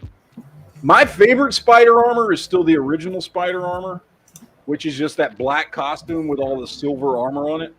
I know. I was so disappointed when they did the retro card. They did the video game version of it. Yeah. Because that was the first time we got that on that, what was it? Amazing Spider-Man 3.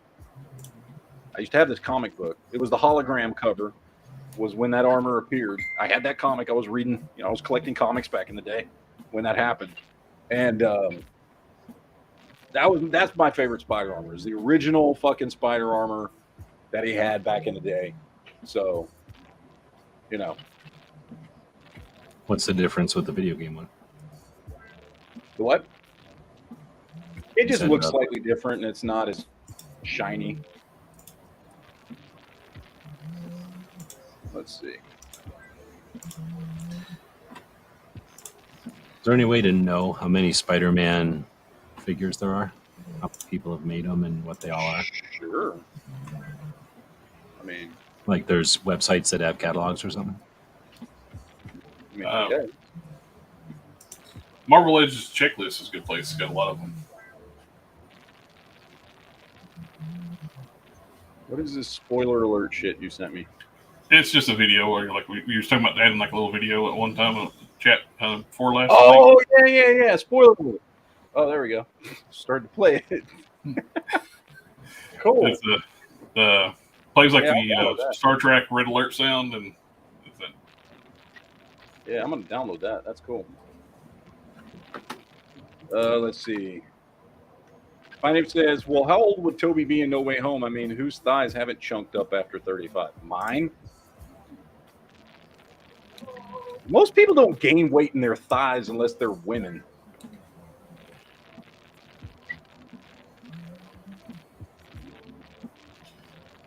Let's see. Ledley says, Avengers: The Initiative happened after Civil War, so within the last 10 years. Oh, you see, I haven't read. I read, I briefly got back into comics back in like 2011-ish. And 2011, 2012, I don't know, it was right before they went to that Marvel Now shit. I started reading comics again.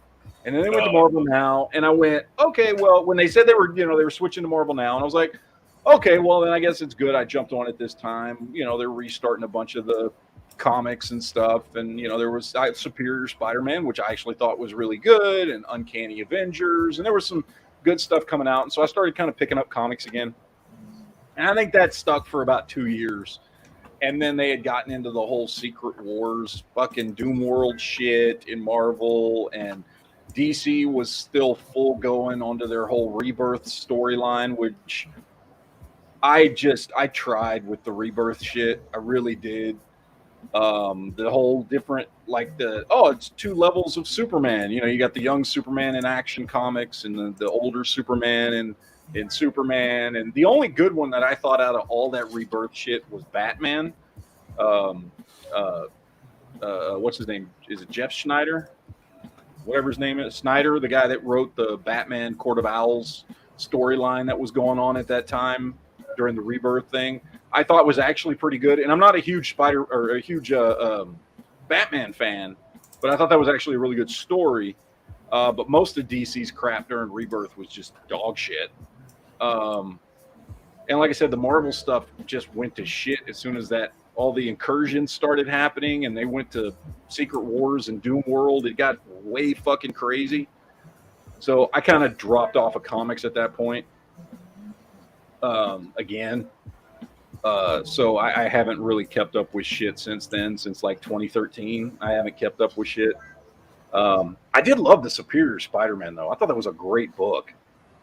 Like the idea of that whole concept of, you know, Doc Ock taking over Parker's body, and like the fact that he was actually a better Spider-Man, and the fact that he wasn't a bad guy. Like he was like, he looked at it like he was getting a second chance on life to do good, you know, and he was actually like a good superhero. Like not always, but like he was effective, and he was a good version of Spider-Man. You know, I thought that was a cool story. That you kind of gave Doc Ock's character some redemption, even though it kind of did eventually all go to shit. But like, I thought it was a good story. It was cool seeing seeing his character get some redemption and like try to be the hero and be the good guy and all that stuff, even though it started off in a bad place, you know, because he wanted to take over fucking Peter Parker's body and shit. And then didn't he dump Mary Jane, I think, and he started dating this midget chick. Yep. And he did. No, he did. He started dating. He started dating a little person. I'm blanking on her name at the time, but I thought that was a pretty good story, and I liked. Of course, they made Aunt May a kind of a bigot toward little people during that story. Oh, they did. I don't remember that, but and I thought Uncanny Avengers was a pretty good story. I liked that. I thought they were doing pretty good with that. I was reading the new Thor. I loved the new Thor from Marvel now. I thought those were some good stories. Iron Man was not good. I tried reading the new Iron Man stories. They just convoluted his origin story way too much with all that Arno Stark shit and how the God Killer armor or God, what was it called? That armor that was like, you know what I'm talking about. It's like the size of a fucking planet or something. Yeah, it's like a celestial armor to take on Celestials.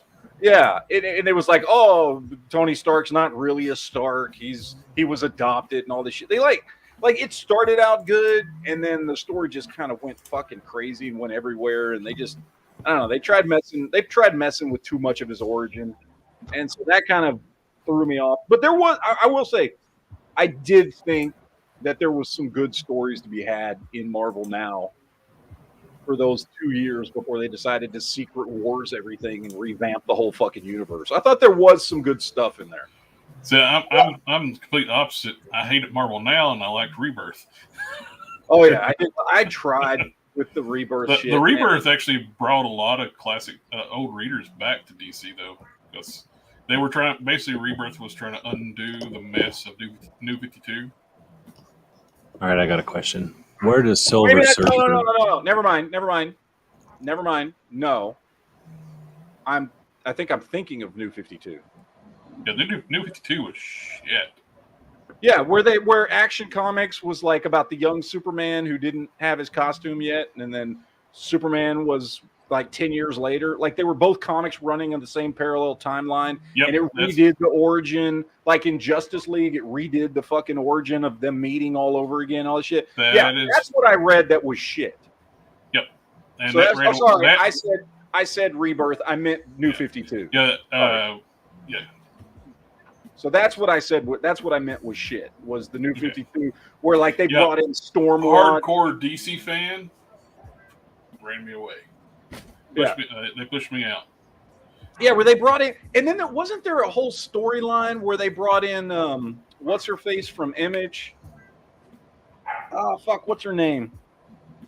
Pandora. They brought in Pandora. They did this whole storyline about Pandora and Pandora's box that never got resolved. Like they made it this big. It was going to be this big crossover event that never fucking got resolved. Like, because Pandora was showing up in all these different DC comics, and like setting up this like big storyline that never fucking happened. Yeah, I checked out New 52. I didn't come back till Rebirth, so I don't know. Yeah, it was bad. It was bad.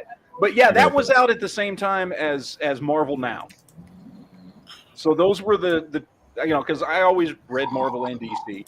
So when I got back into comics in like 2011, 2012, it was it was that shit. Who the fuck fell asleep? I'm muted. Not me. Anyway, I got a question though. Where did you're talking about some kind of armor? Where did Silver Surfer get his deal? Is he wearing armor or is he changed? No, he was changed by Galactus. His physiology was changed. So he's not. He doesn't take off his Silver Surfer stuff. No, that's just him. Yeah, I really wish they went with the original origin for Surfer though. It would have been a much more interesting character, I think, because he was original. The other origin for Surfer was he was just a construct made by Galactus, not somebody who was altered, which would have made his rebellion a little more powerful. Yeah, like if he was forced into it, you'd expect him to rebel at some point. Yeah.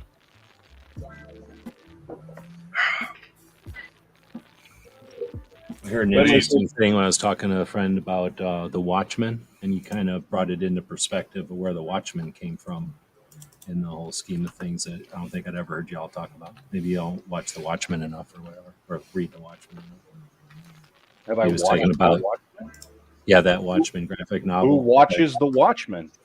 Well, he was saying how somebody bought all the DC or something, and then some of the storyline, somebody's storyline was like, let's kill all the DC characters.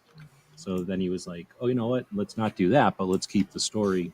And then they called it Watchmen and let it be like a tangent.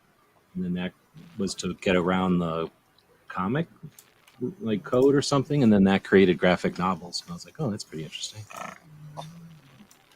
Yeah, I mean, I read the original Watchmen. I mean, I was sitting there aware of it. I just didn't read it. I didn't know that. Yeah, I read the original Watchmen back in the day. But at the same time, I almost never bought a DC comic. I don't think I ever bought a DC comic. Yeah, I know they brought him back into the DC continuity. Didn't they do a whole storyline where Dr. Manhattan was a bad guy?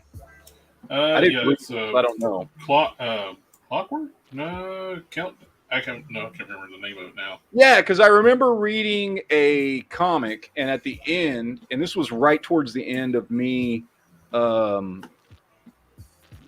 I'd kind of started to, I was like, it was right before I stopped reading comics again, where Batman finds the comedian's button in his fucking bat cave. Like that's the last panel of the fucking. That's the last panel of the comic. Is that where he finds that, and then I didn't read any more than that after that. Doomsday Clock. That's it. There you go.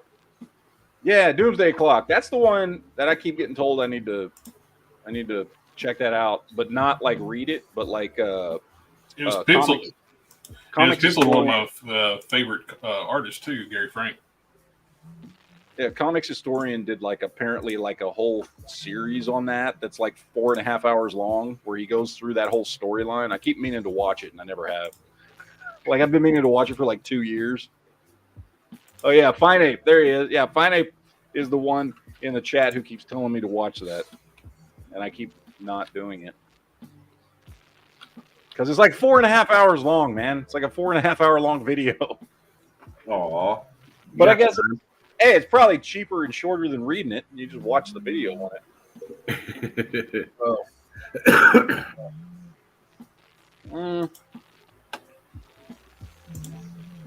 Let's see. Fine Ape says, so you think we'll ever get a live action Man Spider? No, I don't. What is Man Spider? It's the opposite of Spider-Man. Oh, so literally. He's a spider. That was bit by a human? Yes, exactly. If you bite a spider, that's what will happen. Don't do that, people. Well, that's basically the origin of Peter Porker. Yeah. Spiders. Peter Porker was a spider who was bit by a radioactive Aunt May, pig person, and he transformed into a Spider, a spider person. Something like that. Yeah. Yeah, Ledley said he was talking about the Scarlet Spider armor. Yeah, okay, I know what you're talking about. The Civil War armor that Tony Stark gave him. The red armor with the gold arms. The hell is it called? Well, in the Marvel Legends character, it's Iron Spider, but That's it. That's it. Yeah. Well, you're talking about in the new movies when he's got those glasses and stuff. No, this is in the comics. Oh, okay. The movie armor is with when he's got the legs and stuff on his back. It's very inspired by the drone and stuff.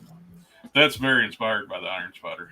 Never made sense. I will say one thing that made more sense about the movie armor than the comic armor is he actually had 4 legs.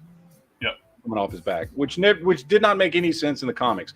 Why would Tony Stark only give him 3 legs? Unless Tony knows something about Peter being extra appendage being really long or something. There you go. I don't know, man, but it didn't make any sense in the fucking comic books. Yeah, the 3 arms made no sense. Yeah, but they did fix it in the movie. It was, whatever. They've done good stuff in the movies, man. I like the movies. I thought that armor in the movie was cool too. Yeah. Overall, I've got far more enjoyment out of the movies than not. So I'm at a net plus as far as What's the movies. What's the next Spider-Man movie? There's not one yet. I don't think there eventually will be one because they're never going to not make Spider-Man movies. I don't think he currently has a contract right now. Well, I guess the Spider-Verse was the newest one, like yesterday. Yeah, but they're never Spider-Man is going to, for a very, very long time, have movies, whether it's animated movies, whether it's live action movies, whatever it's going to be. Spider-Man is, I think at some point after, in the early 2000s, after the Sam Raimi Spider-Man movie started coming out, Spider-Man has consistently been ranked as the most popular superhero in the world. It used to be, before him, it was Batman, and then before him, it was Superman. But Spider-Man is the most popular superhero in the world now. So they're never not going to make fucking Spider-Man movies.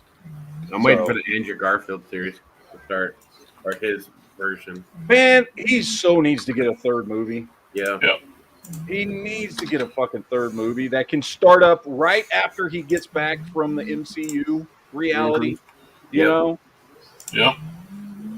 There's so much good shit there's so many good stories you could tell. Heck, with the breaking the multiverse, let Tom Holland show up in his universe. Yeah. Him. Yeah, that'd be cool. I mean, it would make fucking killer money. Hell yeah, it would. I mean, like I said, I've gone back and rewatched those Amazing Spider-Man movies, and I think the first one's really good. The second one, I think, suffers, honestly, from the same thing that Spider-Man 3 suffered from, which is just too many villains. I think that's the worst part about the movie. It didn't need the Sandman one. The what? Yes, Sandman one, and then also Sandman is the Spider-Man 3. The second Andrew Garfield Spider-Man 2, honestly, did not need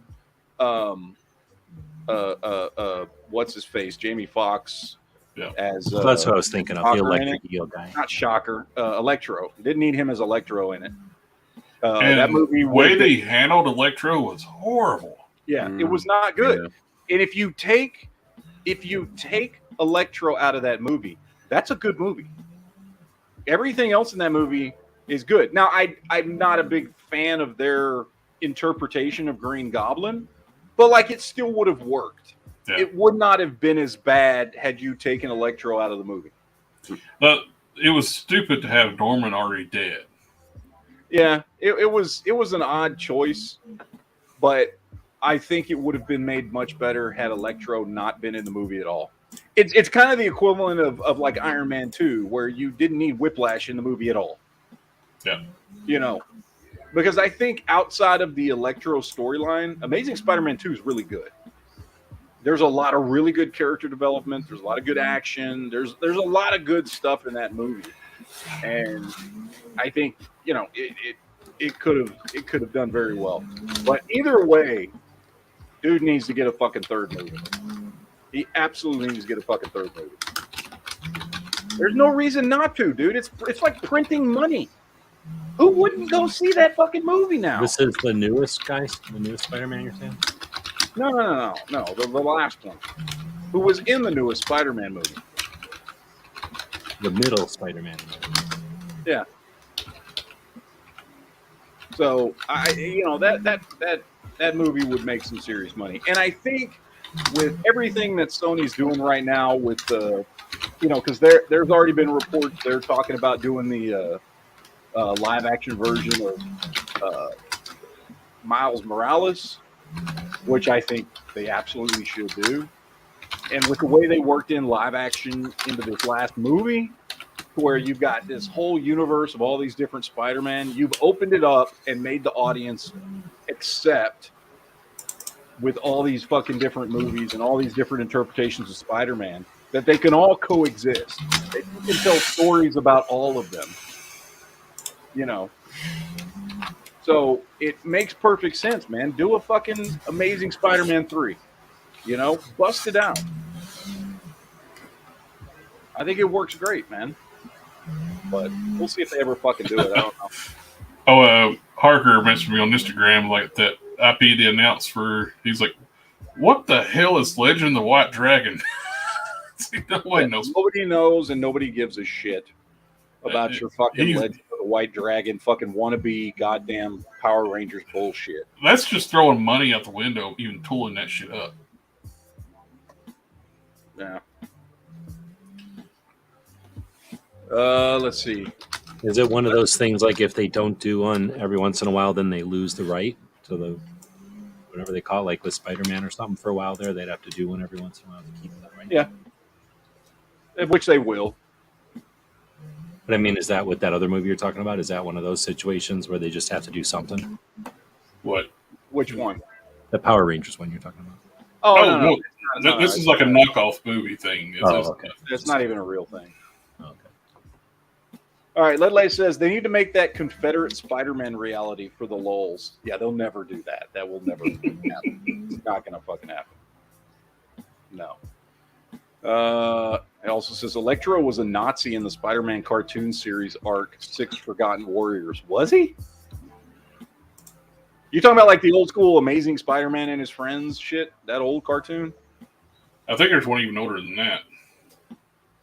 Oh yeah, there was a Spider-Man cartoon even older than that, wasn't there? Because the animation was really, really, really bad. Yeah, there was one in the 70s, and then the 80s was Amazing Spider-Man and his Amazing Friends.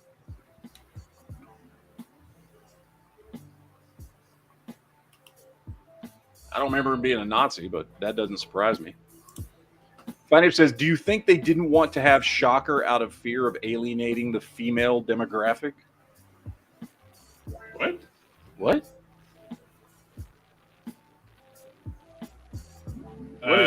What? Now that I need explanation of that. I don't understand. Yeah. Like, is that like is the Shocker the name of like a fucking sex That toy? is well, it's a thing. It's a gesture you could do with your hands and participate in some mutually. You don't know what a shocker is? Come on.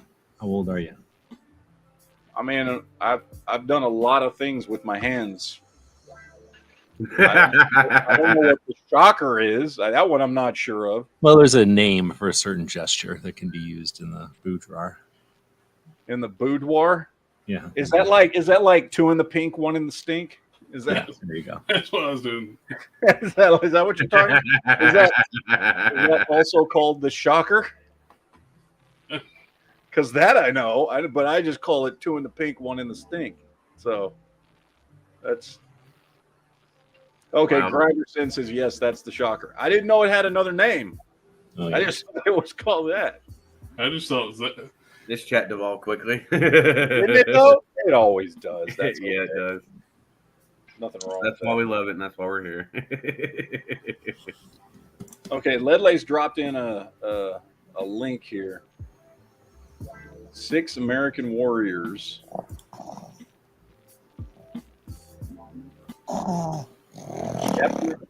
What is snoring? I think that's Oh. 10. That sounds like Bacon Bit. Yeah, sorry. Oh, is that what that was? That was G Web's dog. No, right now it was. I just had I it was on. like, It who wasn't- the fuck is snoring? It ain't me. Okay, it's the fucking dog. That was the pug. All right. One announcement Bobby Fowler did make during his panel. Starting with Series 4, he's reducing the price on his figures. To what?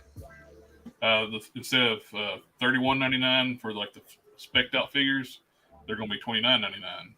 Gear packs are going from $12.99 to $11.99, and the troop builders are going from $22.99 to $19.99.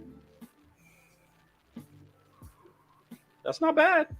Yeah, it's not great. It's still more expensive than Hasbro, but that's not bad. But you get a lot more stuff than Hasbro too, though. Yeah, that's true. You do. And the soldiers are going to start coming with 3 heads too, like the troop builders. You get the Caucasian, the black, and now they're going to do like a goggle, like a snake eyes goggle head. Oh, that's cool. Not bad. Not bad. I'll take it. I mean, I don't have an extensive collection of Valaverse stuff, so it's not like I'm heavily invested in the Valaverse at this point. But I would honestly, them dropping the price makes it more likely that I might pick some of that stuff up, especially the troop builders. Yeah. Oh yeah, absolutely. $19.99, going back to old school Hasbro prices. Yeah, that makes it much more likely that I will pick some stuff up. So. Because honestly, the troop builders don't have the gear sets, though. You have to get those separately. Yeah, no, the price is what's kept me from picking their stuff up. And it's not that I don't like it. It's just, I love their gear sets. It's the only thing I hate about it, they start making stuff that's Valaverse.com exclusives, and that pisses me off. Yeah. That shit sells out. So no, I mean that's good. I'll be more likely to pick some of their stuff up. Yep. So I wonder if they'll retroactively drop prices on their older waves, at least for stuff they still have in stock. I don't think he will. For what I understand, he's going to keep everything, the older stuff, still at the current price, and the manufacturing cost is going down since he's doing so much with these factories. Yeah. For a vehicle the size he's building, even though I have no interest in it, it's a good price, especially when it comes with a driver and weapons and all that stuff. It's just an ugly ass truck. Yeah. I know a lot of people are excited over like that, whatever that Rondu's or whatever the hell it is. It's ugly as shit. I saw some. I didn't see any of the. I saw the blanks. I saw some people post pictures. Did they have one all painted up and stuff?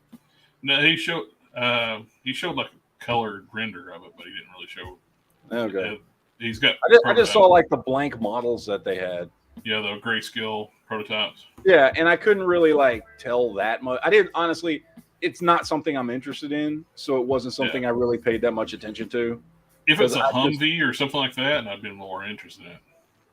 Yeah, I don't, when that scale, I don't really collect vehicles. Right. So, I mean, other than the Jared, have you seen the Batmobile? I don't know if you've seen that. I hate you. I wasn't sure. I got something in my eye.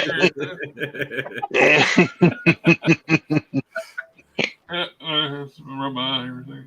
Yeah. You got an itch there, Jared? Yeah, other than that, I really don't. I don't know.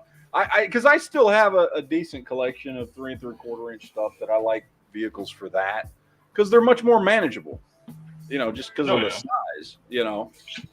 So what Hasbro should do, but they're too stupid to do, with Bobby be doing a vehicle this cheap, they could do a Vamp at retail easily, because it's a 2-seater off-road truck.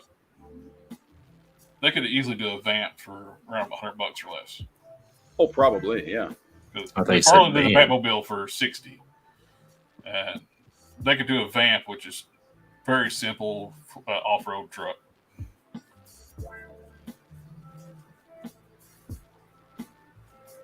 and really wouldn't be that big. In comparison, it should be even it'd be smaller than the Batmobile. Yep. All right, let's see.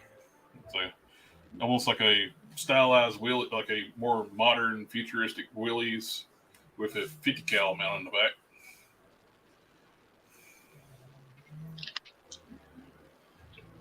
All right. Random question: can you see those hearts and stuff floating across your screen? I can. Yes. What? Hearts? Well, they're in the chat. They're floating through the chat. Oh, I was like, yeah, I still haven't figured out how to do that myself. Like, I don't know how you get those there. I don't know. Yeah, I can only see it on my phone. Like, if I go on the computer and do it on the chat, it does not show an option to like do It the depends heart. on your browser. Your browser will offer them to you as like extra icon that gets in the way of seeing the most recent post, and then you can click on it, and it'll give you like the 100%, some kind of smiley face, and then the heart, maybe a thumbs up, and then you can just like Instagram. I'm trying to play like Speaking Instagram. of thumbs up, what I need everybody in the chat to do right now, all like 3 people watching, because I know it's not a lot. I don't know how many people are watching. 32. 32. Okay, I need 32 thumbs up on this video. I don't usually ask that, but I'm going to today.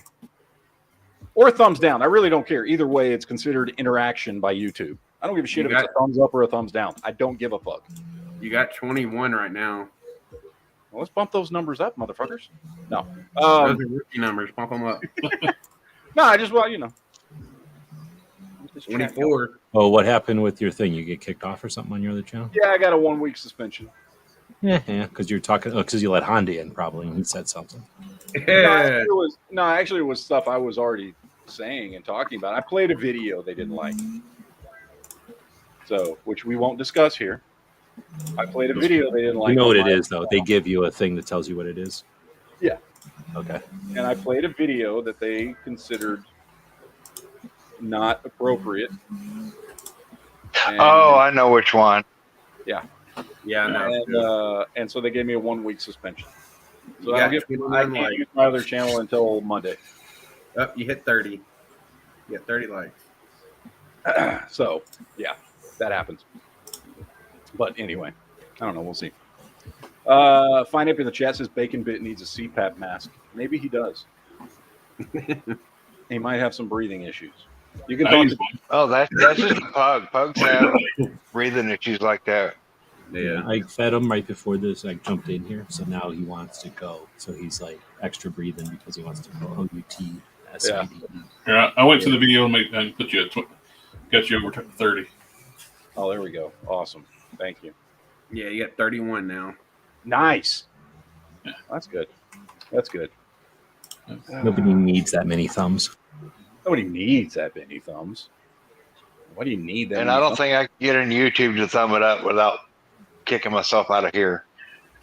A likely excuse, sir. A likely excuse. Well, I am on my phone, so. Just another excuses. Yep. Excuses are like assholes. Everyone's got one. Yeah, I thought y'all was seeing things with these heart things. Hell, I thought that was one of them. I might have a brain tumor. No, if you It's on the YouTube chat. Yeah. By the way, who wants to take a look at a Gamorrean Guards package?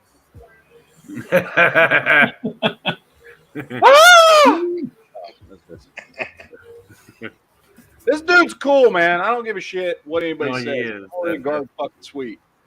This dude's badass. His weapons are fucking. Do his elbows move? Yeah, his elbows move. Couldn't tell. I got him posed like he's going to behead somebody. Because that's how. Chop. I like that. Get him all jacked up. He's all hopped up on Mountain Dew.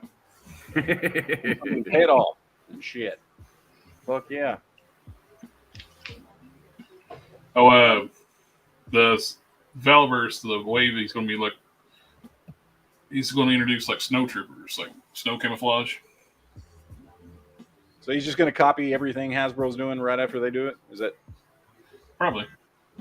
Like Hasbro just introduced all that shit in the last month? Yeah. He did that. What he's doing, he's actually doing desert camo figures and snow camo. He needs to do shit completely different from whatever Hasbro is doing at that moment. That's what he needs to do. Yeah. I don't really have any desire for the Desert camo ones. I'd rather have like standard OD green. Yeah. He needs to be doing like fucking and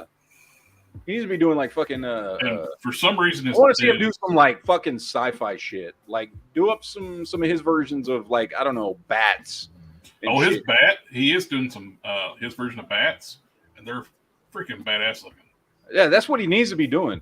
He needs to take his Valaverse stuff into different directions and have like whatever he wants to call them, Space Core, and do some more sci-fi inspired looks. That's why I would like to see him get like a comic book property. Like, yeah, because he needs to. Like his military stuff's great. I love it. It looks awesome. Yeah. Like, and don't stop doing that. But like, delve into some other shit. You know, like he can do whatever the hell he wants. You know, he's going off of his own. It's his own properties. You know, he can make whatever designs he wants. You know, like it doesn't have to just be the military stuff. People love, like, how many fucking crazy ass sci-fi, you know, crazy things are in G.I. Joe that people fucking love. Oh yeah. You know, and I know he's done some of that stuff because he's had a couple of the figures, the fucking, and I don't even remember all the names of the figures, the dudes that look like a fucking bee and shit. And there's been a couple figures here and there, but his Swarm Trooper things. Yeah. He for PowerCon, he's actually doing a Horde inspired Swarm Trooper. Yeah, he just needs to branch out and do some other cool stuff. You know what I mean? Yeah. Like I think there's room for it. I think that would bring more people in because not everybody wants fucking military figures. Yep. But people want, one of the things people do want is independent comic book stuff. Yeah. Because hell, people are paying a premium price for the loose collectors because they're the only ones doing independent comics. Yeah. There's got to be some companies out there or some IPs out there that big enough right now get a hold of. Yep, he's big enough where he can do affordable comic book characters. Yeah, it's pain. It sucks having to drop like $70 a pop for independent comic book characters. He could have got Valiant. He could have got Rob Liefeld stuff, other properties from Image. Or I would love to see him do Valiant. There's so much cool shit. I would love to see a fucking, you know, that scale Exo Manowar. Yep, like, that would be awesome. He could have done Valiant would be great. You get some Exo Manowar. You get fucking Turok throwing Solar Man of the Atom. You know, you know, Magnus. Fucking all there's so many cool characters. You know. Archer and Armstrong? And yeah, Archer and Armstrong would be great. Like there's a lot of cool stuff that could be done in that universe. And with Liefeld, you got Young Blood, you got Next Men, you got Supreme, Glory, you got tons of properties. He's got Chapel, Prophet. Prophet, man, that would be a badass figure. Yeah. There is a lot of cool stuff they could pull from if like and it's not like these are things that anybody's doing anything with right now. Yep. You know what I mean? Like nobody's doing. Liefeld even has his own version of Captain America, the Fighting American. Yeah. And people would love to get a hold of some of this shit. Oh, I would Die Hard and Bad Rock from Youngblood.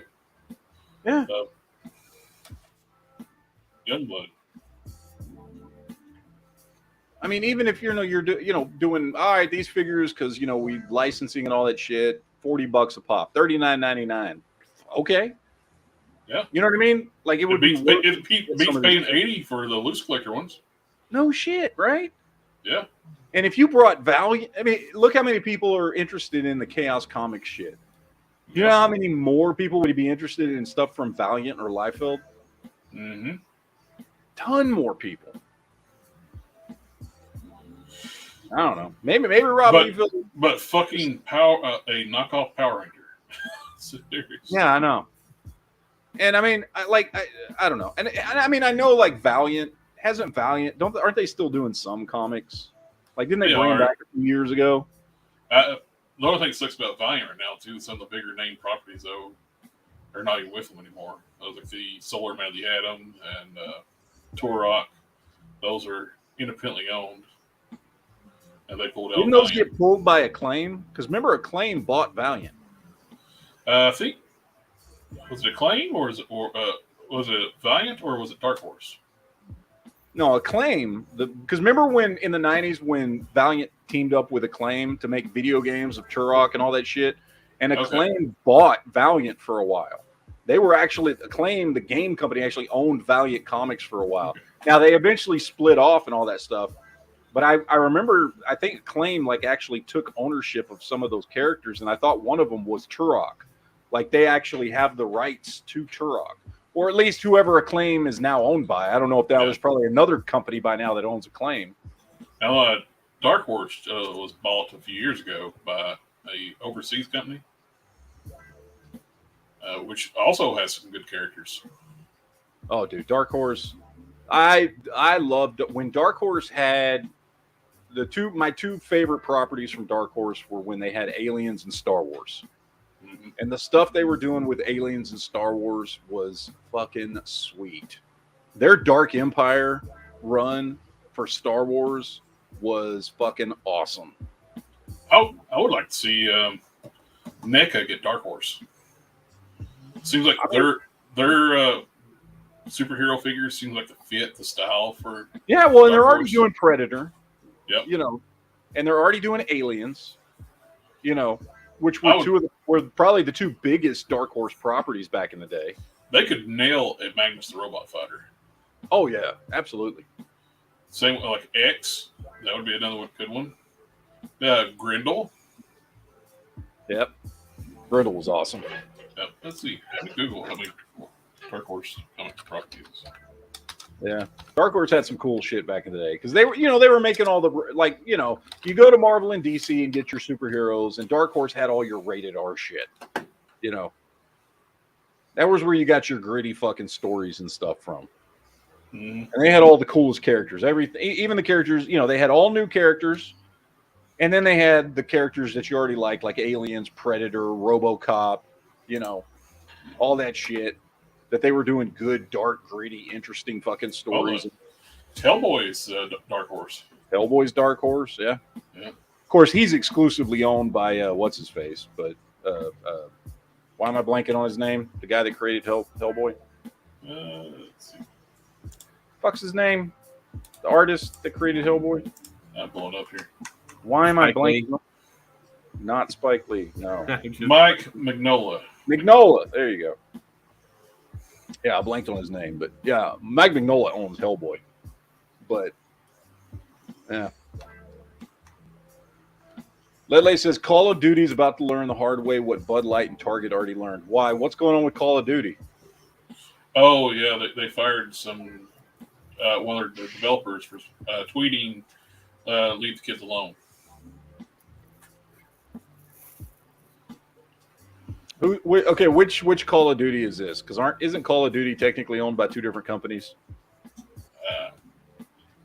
Because I forget the two companies. Because there was like one company that had the rights to like all the Modern Warfare games, and then one company had the rights to like Black Ops and all that shit.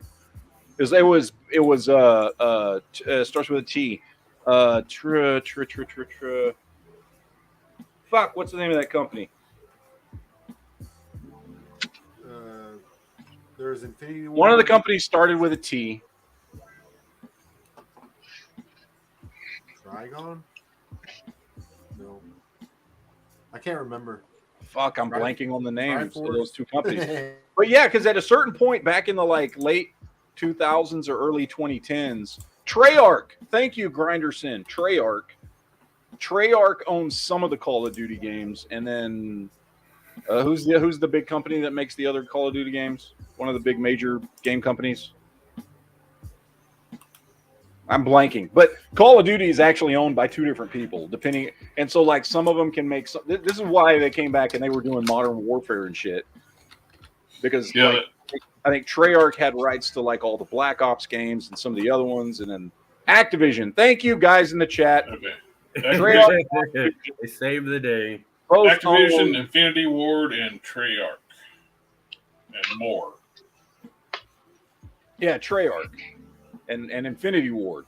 And like Infinity Ward, I'm trying to remember. One of them owns the rights to all the, you know how Well, I think it was Activision Blizzard's one that did it. Okay. Activision owns the rights to the Intellivision, one of the best consoles.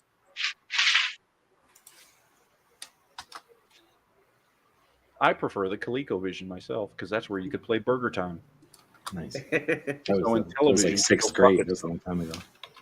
I fucking loved. I had ColecoVision and Intellivision back in the day, but my favorite game on any of those was fucking Burger Time on the ColecoVision. Those were after the Atari 2600, before after the Atari Nintendo, 2600, right? and Definitely before Nintendo. And they were making better games than the Atari 2600. I think the Atari 2600 gets a lot of credit, and it should. It came out first, but the ColecoVision and the Intellivision were superior game systems. Granted, they got blown out of water the minute the NES was released, and nobody gave a shit about them anymore. But that's because they were all being invented, and Atari was the first one to figure out you can make games, and then those other ones were like, oh, well, let's make the games good. Okay. Yeah, exactly. So they were literally invented by people that left Atari because they were frustrated. Yeah. Or at least something. Sorry, I didn't want to get sidetracked. It's just I heard it. No, it's fine. This is good geek talk. Hey, I got a question about something that when we were talking about Amazon movies before, I noticed Invincible cartoon. I never heard of it. Is that good? Oh, yeah. Invincible? Yeah. Okay. Really good. I haven't seen it, so I'll watch that. It's really, really good. Another one that I've never read the comic. Like, Invincible was popular enough amongst, comic and geek fans that I've heard so much about it that I pretty much knew the entire story going into the first thing. I don't think I've ever even heard of it before. Yeah, no, it's really good. It's a comic book that they turned into a show, and the show is really good. It's like, and it's not like typical comic book. It's like, rated R comic book. Yeah, it says made for adults, and it says made by the people who made Walking Dead. The show is very gory too. So yeah, have you read the comic? Because I never did. I've watched some of the guys on YouTube that go through the story, but I never read the actual physical copies. But I went through I know a lot of the story, but basically I've watched all the videos of the comics and know basically everything about it through that. I can't remember even what the YouTuber was, but he did a really good job of basically making. We call that like what the comic book.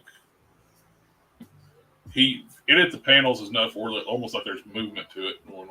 That's cool. It. Because I've heard from people who've read the comic book that the first season is incredibly faithful to the comic. The biggest changes were they did just for changing some of the race of the characters, and plus Amber's not that. Mark's girlfriend is not that big of a bitch in the comics. Okay.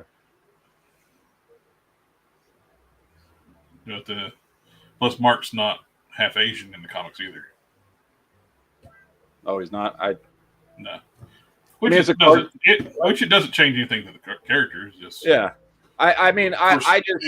that weird thing anymore now that if you have an Asian actor, you can only the character Asian characters. Yeah.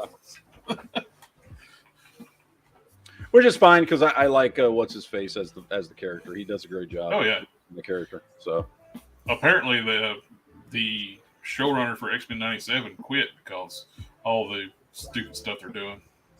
Oh really? Yeah. Man, that was supposed to come out this summer, wasn't it? I think so. Is it still coming out this summer? Because I haven't heard shit about it. Like the voice actor for Jubilee wouldn't come back because she's not Asian. So she intentionally was like, "I won't come back because I'm not Asian." Yep. At least that's what she publicized, and they were paid her to say that, which is very possible. Yeah. Okay. And whatever. You have to understand the logic of needing to have the same race voice cartoon characters. So does that mean Peter Cullen is an offensive human being because he's not really a robot Apparently when he voices so. Optimus Prime? What about Frank Welker? Yes. Jesus Christ, he's voiced cats. Yeah. Fuck him. He's not a cat. He's I'm not a robot. He's not a cat. Frank waiting Welker. for the time when we can be offended if a voice actor is left-handed, but they portray a right-handed character. That's true. That's offensive as well. Corey, if somebody voiced somebody who's redheaded on a cartoon and they're not really redheaded, how much do you hate them? I'm very offended. And You're if they're- very. What are and you if they're talking not about? There's no such thing as left-handed, redheads anymore. I'm even more offended. Redheads are now all black. It's just wrong. Oh, talk about voice actors. That is a nitpick I don't like about this new Transformers movie. They should have got Gary Koch the voice Optimus Primal instead of Ron Perlman. They should have, because he's still acting. Mm-hmm. Yeah, he's still out there.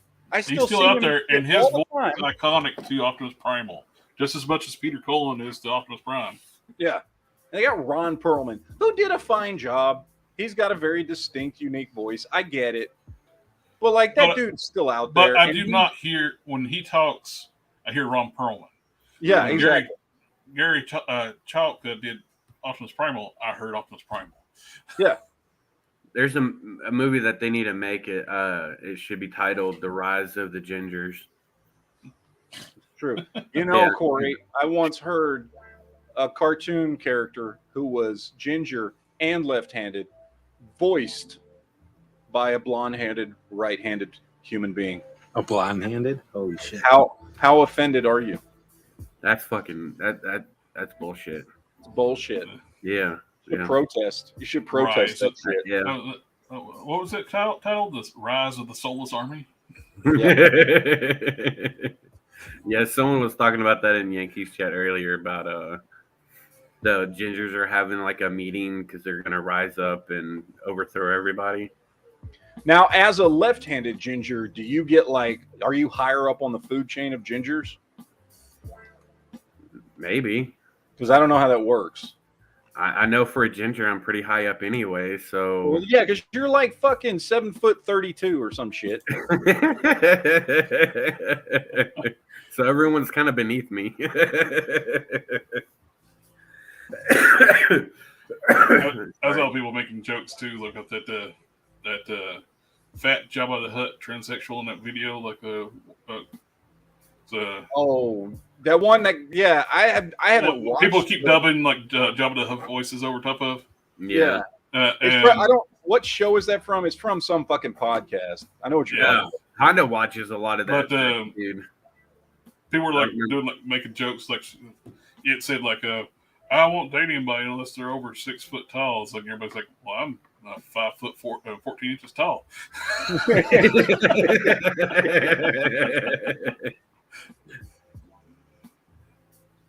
Oh shit! All right, let's see. What else are we at out there in the chat? Nothing. Leo's out there. I don't know why he hasn't joined the chat. Did you send him a link? I did send him a link. I double checked too to make sure I sent him a link. Leo, hop your ass in here, boy. He didn't say nothing. We're talking about redheaded people. We're specifically talking about redheaded black people, and he won't come in the chat and defend his race. Yeah. Come on, my fellow redheaded brother, get in here. Oh shit. Let's see. My fellow Wesley says, for some reason, Yankees on again after 11 o'clock at night. Has you been some major decision today? Is I didn't hear about yet. What? Is your is or is you ain't my baby? I don't know what that means. Yankee for some reason on after 11 o'clock again. Yeah, he did a early chat today. It was like 4 o'clock when he went on 4:30. I think it was our time. And because his son was graduating tonight, so he wasn't sure if he was going to make the late chat. Oh, and then he's going to come back and do another late one or some shit? Yeah. It's scheduled for 11, I think. Or not 11, 10. 10 our time. Yeah, 10 our time. Which, yeah. Okay. Yeah, I don't know. I'm trying to figure out the last half of this comment. Yeah. Has you been some major decision today is I didn't hear about yet? I don't know what that means. I don't know either. That's Wesley, have you been drinking? I think so.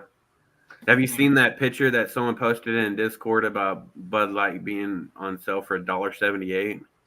I did. My wife saw some the other day that was on sale. It was like I think she said it was like $3.59 for a fucking 12-pack.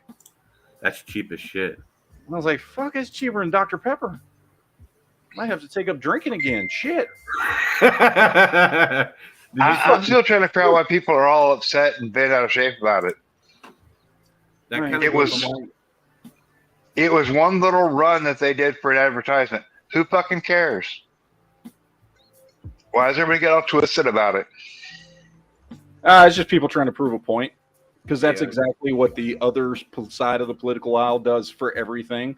So people on the other side of the political aisle now are going, well, if y'all can do it, we can do it too. Fuck Bud Light. And they're making a point, and that point is actually working because Bud Light has lost, I believe, $28 billion, or not billion, $1 million in value in like a week or something like that. Like it was some ridiculous amount. I think it is in the billions. Was it in the billions? Maybe it was in the billions. But you saying that They you might lost have a lot to of pick up fucking drinking value. again because Bud Light's so cheap. It kind of goes with X Adams' comment earlier saying Matt's dyed his hair like a light purple pink color. He's finally going trans. No, I haven't. My hair's the same. Oh, it's because of the light behind me. And shit. The light's making your hair look Shells different. behind you. Yeah, your lighting is making your hair look pink. Oh shit! Light refraction, people. Light refraction. Oshel says that question/comment means Wesley Foster may be really drunk. I think so. Yeah, because that was. I don't Really? know. Yeah. Do we need to get drunk to understand what it meant? Maybe if we got drunk, we would understand what he's saying. I don't know. I don't know. Oh, a little bit of geek toy news. Jazzwares is getting all the anime properties now. Like McFarlane's dropping all their anime, and Jazzwares picked them up. So you're gonna have Marvel Legends scale anime characters. So they're gonna start doing My Hero Academia, which is great because it's basically like superhero stuff. Superheroes, yeah. Daniel's in the house. Super chat. Oh, we got a super chat. Daniel says, "Go check your box Wednesday, MAGA. I know what's coming. I know what's gonna be there." Ultimate Breaker says, "I decided to get into 40K, and a month later, 10th edition drops. Fuck my life." That's got to be a bitch. Like if you, because I know, like, because Duke's talked about it many times.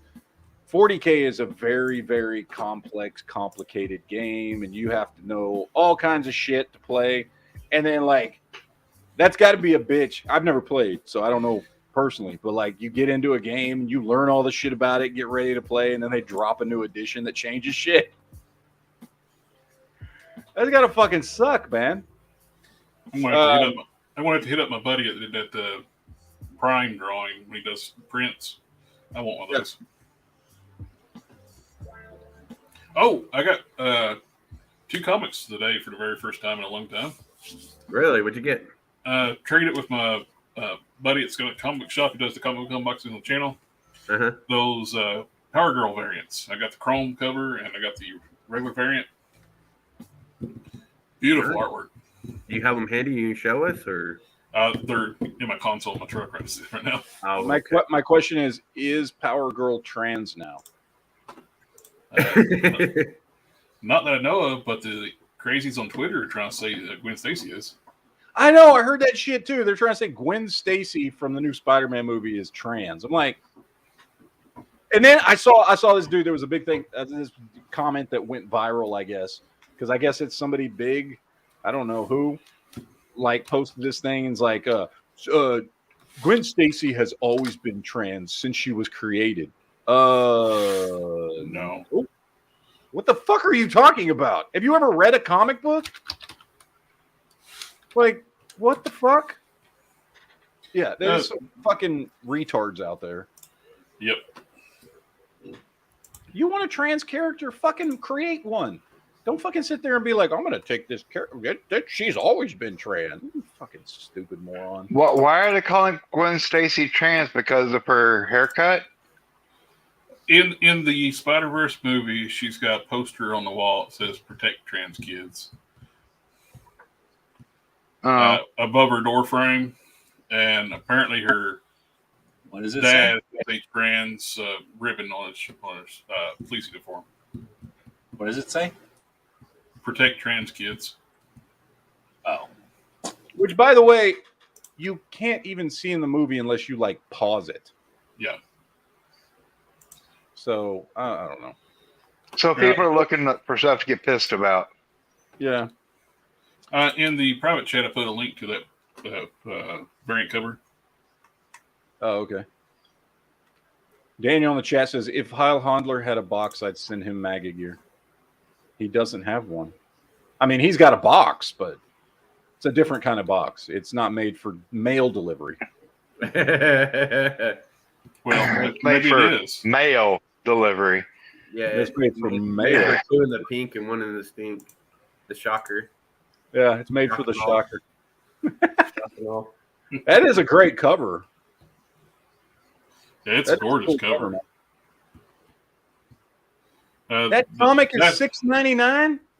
Yep, I did some trading with them, some action figures. So I got that one and the chrome cover of that one. Jesus, they're heavy duty cardstock. They're really nice quality, and it's a thicker book than normal too. When I first started collecting comics, they were 75 cents. Mm-hmm. $6.99. But if you get into comics and you go buy like a bunch of back issues, there's still going to be like a quarter or like $1 for a whole series. Like the common ones aren't that expensive, right? What's sad? That's not even their costume anymore. They made like a PC costume for her. No, the thing is if you want to go buy back issues aren't cheap. Oh, like if you go to a store where they got tons of them, I mean, like, you know, where you're just browsing. You're probably paying at least a couple of bucks a comic. Oh, really? So it's not like there's everything in this pile is a dime anymore, or like everything here's a quarter. People don't hardly ever do dollar boxes anymore. Oh, okay. Is that because people are paying like $1 a comic for like Archie comics and all that weird stuff that was in there? Dollar boxes used to be a thing a few years back. The price of the books have gotten so much, it's like they can't really do that anymore. They're losing their money. They're paying more than $1 for the books. Oh yeah, but I mean, those boxes were always the junk nobody wanted, like the trade-in fluff and just weird stuff. Oh, they were just basically stuff that didn't sell, like leftovers. Yeah. So are we going to be able to strike up another deal with Daniel? So you're not going to share the cover for everybody? Oh, sorry. Hold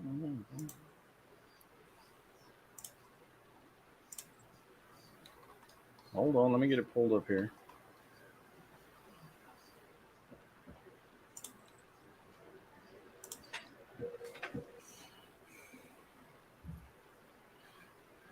So yeah, what is it to call? And it's like, how much for the tits? I think Daniel needs to send Matt a Kenneth of strumming so he can dump a bunch of sprinkles and coconut on it. Oh.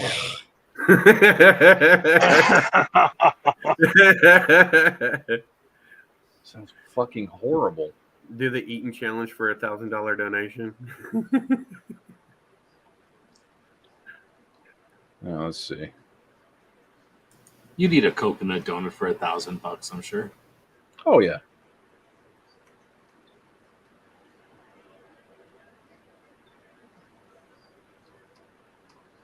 What do you think about that, Daniel? Oh, how about like that? There we go. There you go. Oh yeah.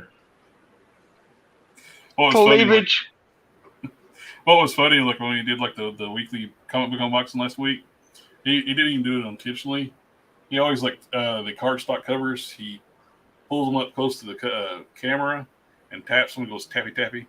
When he did, it zoomed in right on the cleavage. Well, let's be honest. That's why this cover is there. Very much so. Like that's the only reason it exists. It's also the only reason Power Girl is still well known. Mm-hmm. No, what's funny is like the artist that started doing that. He over the years he kept like making her bust bigger to see if anybody would notice. And he kept doing. Have they ever in the comics addressed why she is supposed to be the exact same person as Supergirl, but has enormous like double N tits? She's from Earth 2. Triple H's. She's an older, more mature. But it's not like Superman from Earth 2 has a huge cock that looks like a third leg. You know what I mean? Well, she is an older version, so maybe Kryptonians develop more. Their tits get bigger as they get older. The more solar power they absorb, the bigger their tits. Just their tits, though. Their tits just grow. Yeah, that's what it is. Seriously, if it was like if like in that universe, fucking Clark Kent's dong was just fucking huge, like hung down to his calf. You know what I mean? Yeah. Well, like then I'd be like, okay, it's just that universe. You know, Supergirl before they did the reboot, New 52 reboot, she's basically a teenager. So yeah. Well, and then for a long time there was no Supergirl. We just had Matrix for a long time. Then Matrix merged with Laura Danvers. That Supergirl's for a while. Then when they brought back a Kryptonian Supergirl, she was basically a teenager.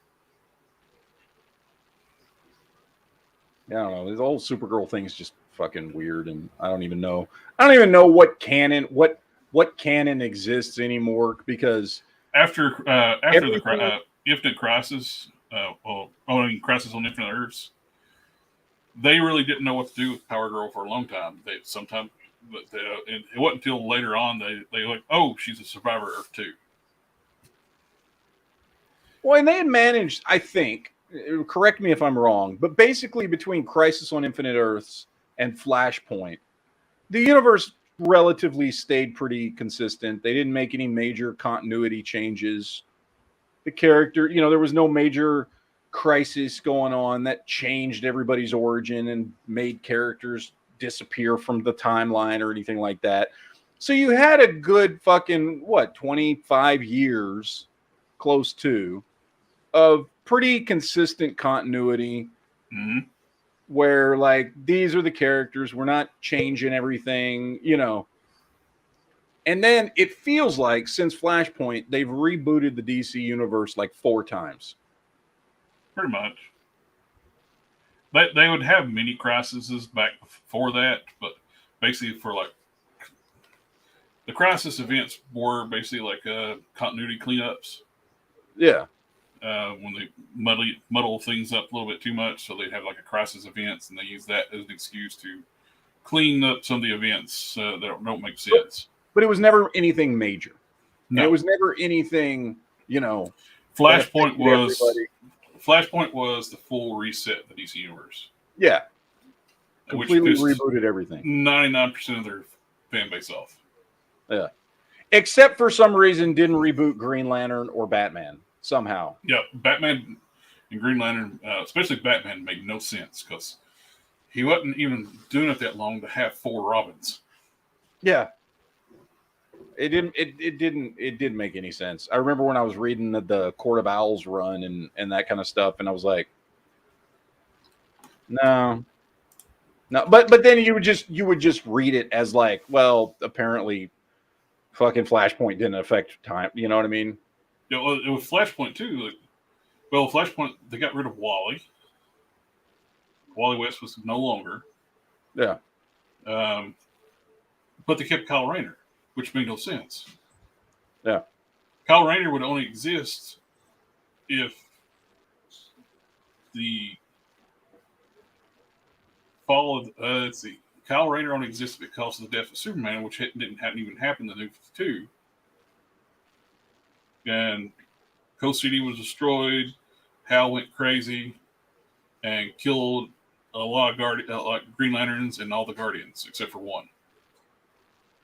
That's the only reason Kyle became a Green Lantern. So how is he still a Green Lantern and Coast City didn't fall? It made no sense. There's a bunch of shit that didn't make any fucking sense. Rebirth happened when they basically reset the universe kind of a little back, but farther in time backwards. But Wally has been trying to contact Barry, and by bringing Wally back into the main universe, it reset the universe again to closer to post-crisis. They were basically two Wally West. You had the New 52 Wally West, which was black. Then you had the original Wally West back. Because reasons. Yeah. Right. So then the horrible hack writer Tom King made Wally West a murderer and killed other superheroes. Basically, ruined the character. It's all too fucking confusing. Yep. It's just way too fucking confusing. I don't get it. Tom King wants to have all superheroes to have PTSD. Why? Because he's an idiot. Sounds like it. He used to work for the feds. So. Oh, that explains a lot, actually. Yeah. That explains a lot. You like Jeffrey Dean Morgan, right, Matt? I do, yeah. I like him. I watched a movie with him in it that I honestly never heard of. I think it came out in like 17. This is the one where he's like a criminal and he's on a bus. I think so. The Courier. No, then that's not it. No. No, the bus one, I know what you're talking about. I don't remember what that's called, but no, I watched it was The Courier, where he basically was a courier. He asked no questions, didn't get involved. That people would pay him to transport packages in a timely manner. You mean the transporter? No, it wasn't called the transporter. It was called The Courier because he was a courier. I've never heard of this movie. I hadn't either. Key West had the same thought I did because it sounds like a ripoff of the Transporter movies. What actor are you talking about? Essentially, it is. It had Mickey Rourke in it too. What actor are we talking about? Jeffrey Dean Morgan. He played Negan in The Walking Dead. When did this movie come out, and where can you watch it? Shit. I think it was Amazon. I watched it on. Let me see. I'm googling it.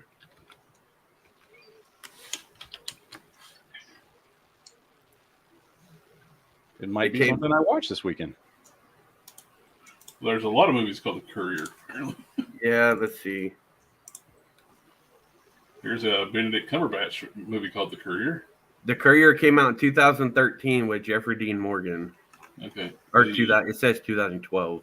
The DVD says 13. Okay. Never heard of this movie. I hadn't either. I mean, it's got a couple of good actors in it that like Miguel Ferrier, Lily Taylor. There's a weird Gary Oldman in 2019. Looks like a B movie. And there's a big budget one I remember seeing previews for, like 2020 with Benedict Cumberbatch. And you said this one's 2013? 2012, 2013. But I think you can watch it on Amazon. Is it The Courier or Courier? The Courier with Jeffrey Dean Morgan. 2013. It's on the private movie. 2012. It's 2012. Okay. Yeah, it's on Amazon. It says right here, Prime Videos, Amazon. All right. It wasn't bad. It could have been better, but I mean, it is what it is. Yeah, sometimes you just want a good, fun action movie to watch. You know, something with some cool stuff in it. Yeah. Not everything has to be Battleship. Okay. Not everything can be Battleship. Okay. Yeah, cinematic masterpiece of Battleship. Battleship was a really great movie. I love that fucking movie so much. Yeah, I do too. It was a damn good movie. That's one of my It's wife's one of those favorite fucking movies. Like, if it's on, I will stop what I'm doing and just watch it. Yeah. Like, if it's like, I don't know what to watch, fucking put on Battleship. I'll sit there and I've watched that movie so many fucking times in my life. Yeah, me and my wife have watched it probably at least 100 times.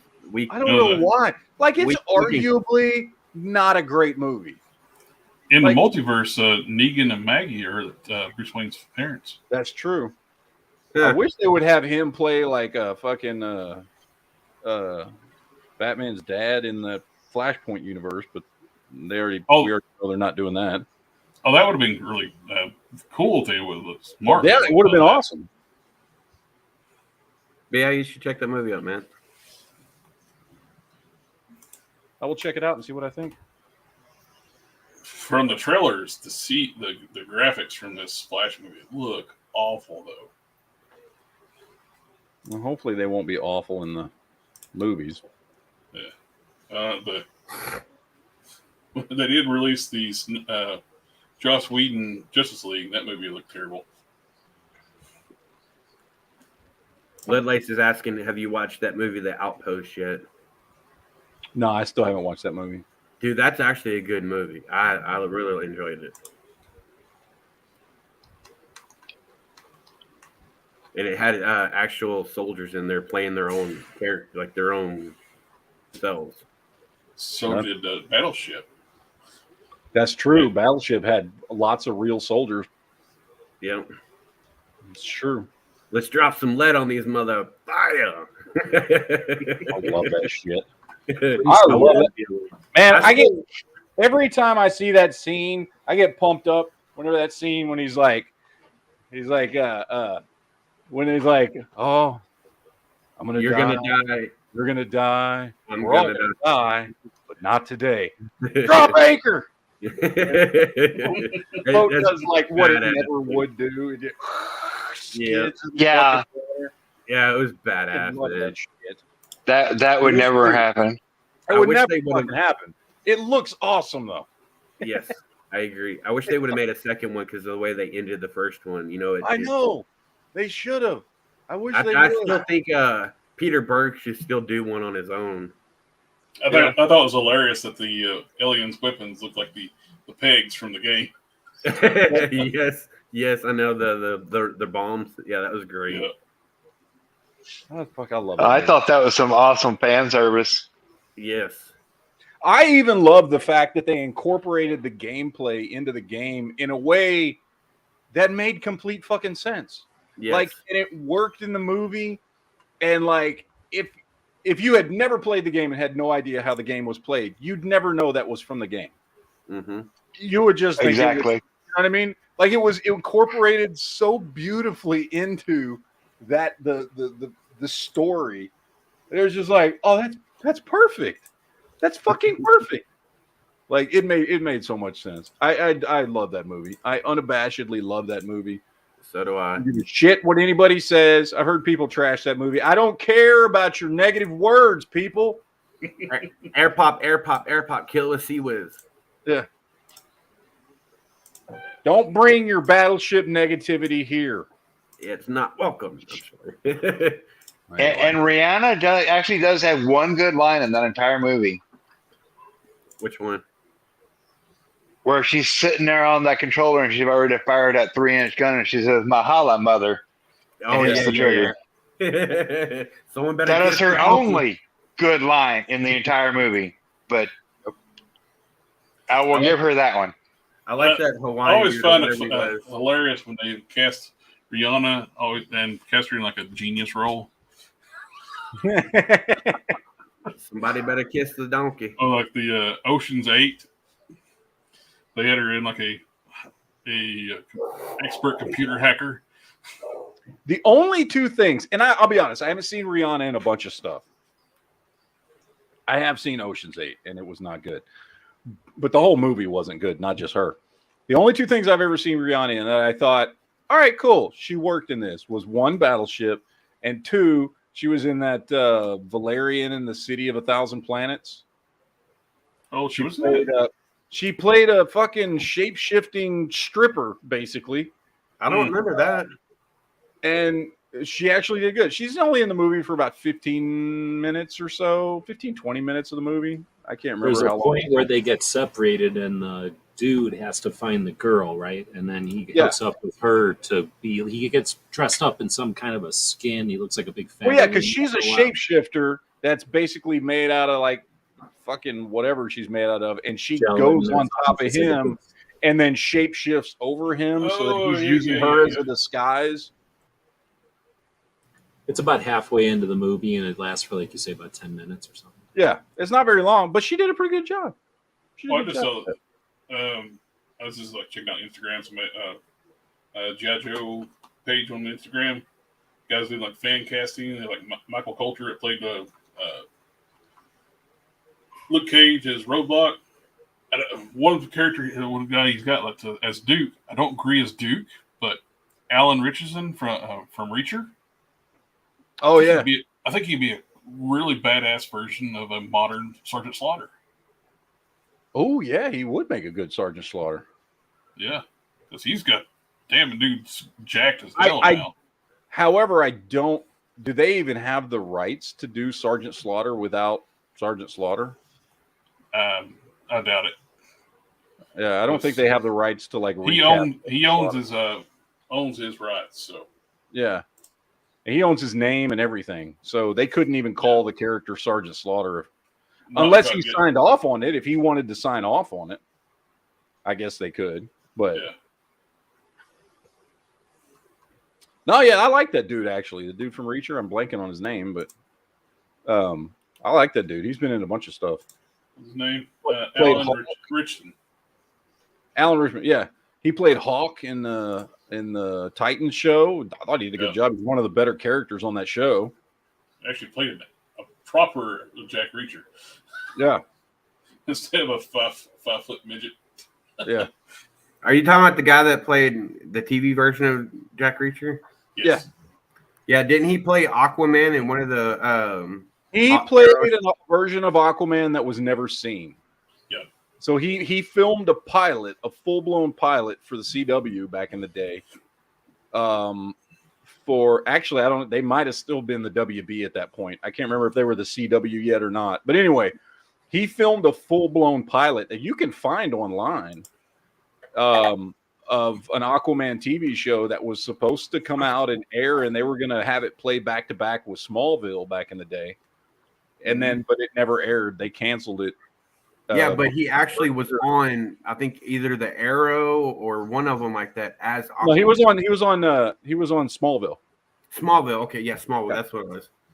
But he did actually do Aquaman on. Yeah, he did like one episode, and they were going to spin that off into a show, and then for whatever reason they didn't. But they did film I've seen the pilot. You can find it online. Really? Yeah, I don't remember where I saw it. This was years ago, but you can. Yeah, you can actually see the pilot. I wonder why I remember thinking it was pretty good for CW shit. Right. So I don't know. It's been a while since I've seen it, but one of my favorite scenes from the Reacher, the show, was when he actually went to jail with that one guy, and they're in the cell, and that dude comes in wanting the dude's glasses and then his shoes, and he just hops off the top bunk and just fucks him up. Yep. That was bad. Oh, that's what it was. The pilot, he only played Aquaman on Smallville. The pilot was the guy who ended up being Green Arrow. I thought he was in the. I just Googled it, looked it up. It's like the pilot for it. You talking about Stephen Amell? No. The guy who was Green Arrow on Smallville. That guy. Yeah, Justin I know. Hartley was Aquaman in the pilot. Really? I think I remember that. I didn't want to say anything until I looked it up. It's like That's why I was thinking. Like, it was the guy that played Green Arrow was the pilot Aquaman. And I liked him as Green Arrow. Yeah. He made a better comic book accurate Green Arrow than Stephen Amell did. Stephen Amell was basically playing Batman. True. Now that being said, he did a great job. I loved Arrow. Yes. I liked Stephen Amell in that part, but he was essentially playing Batman. Yep. He was playing more of a Bruce Wayne character than Oliver Queen character. Yeah. He was playing a mix between Batman and Punisher for a season. And which is fine. It worked for the show. I loved the show. Thought it was great. But Justin Hartley, who did it in Smallville, played a much more accurate Oliver Queen according to the comics. Yes. Oh, yeah. And his costume was much more Green Arrow-ish, too. Yeah. Ledley says Smallville, man. Smallville was a great show. It was. I will say it took a couple seasons to get going. Basically, the first 2 seasons where he's still in high school and it's like Meteor Monster of the Week was a little cheesy. But once it got to the point to where he was out of high school and then Lois Lane shows up and Metropolis starts to come into play, the show got really, really fucking good. Yeah, the show got a lot better once they introduced like Lois and Green Arrow. Yeah. Yes. I didn't really care for Lana that much. That actress got on my nerves so much like during that time. It's like I don't know if it's like they were pushing her or she was wanting her character pushed. Yeah. It got to be very annoying. Yeah. I did like Michael Rosenbaum playing. He's the best Lex Luthor we've ever had. Yes, I don't understand why they don't go to him now to do a live action Lex. He would still make an awesome Lex Luthor, especially now that he's older. Yeah, he was the best Lex Luthor outside of the comic books we have ever fucking had. Period. I would agree. I really enjoyed him as Lex Luthor. I couldn't stand Jesse Eisenberg playing Lex Luthor, though. That was the dumbest casting. Yeah, I remember in the middle of all that, after I saw Batman v Superman, I remember walking out of the theater and just thinking, "Dear God, I hope that one line in the movie wasn't bullshit." Remember, there's the one line in the movie where she calls the senator calls him Alexander, and he's like, "No, Alexander's my dad." And I just remember thinking after that movie, dear God, I hope that's the real Lex Luthor, and this is just his shitty kid, and we get the real Lex Luthor in another movie. Right. Because, holy shit. He was a horrible Lex Luthor. He was. I don't know what they were thinking casting him in that role. Lex Luthor is as intimidating person as he is like mentally. Yes. Yeah. He's not a shrimp. No. You're talking about a dude who basically, in addition to being one of the smartest people and an amazing scientist in the DC universe, he also has like done as much shit with his money to train himself as fucking Bruce Wayne has. Yep. He's a badass. Very much so. You know what I mean? He's not just incredibly smart and a scientist and incredibly suave and deboner and incredibly like fucking good politically. He's fucking he's nearly on par with Bruce in hand-to-hand combat. Yeah. All these depictions where they have him getting his ass beat by people, those are never been accurate to the comics. The comics, ever since post-crisis, he's always been physically trained his body.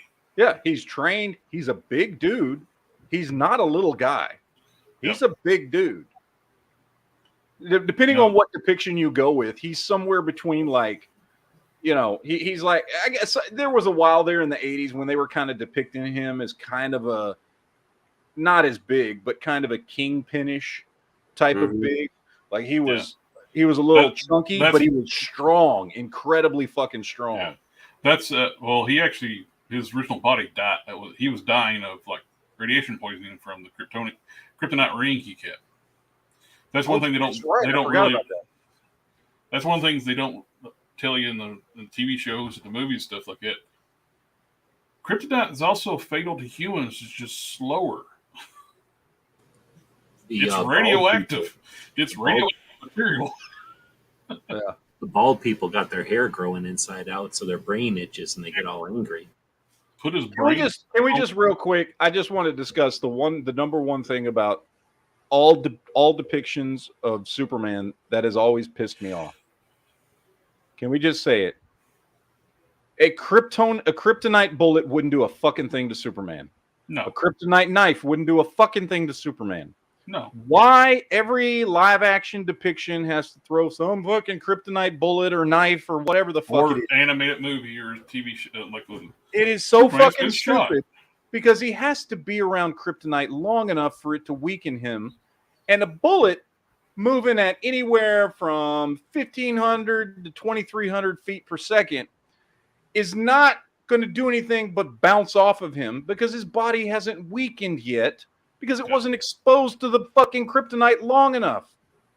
It's so fucking retarded And not that to mention, people ain't too, figured this shit out yet. Kryptonians have a subconscious telekinetic field around their body. It's part of their durability. That's why a suit doesn't get destroyed in all the time.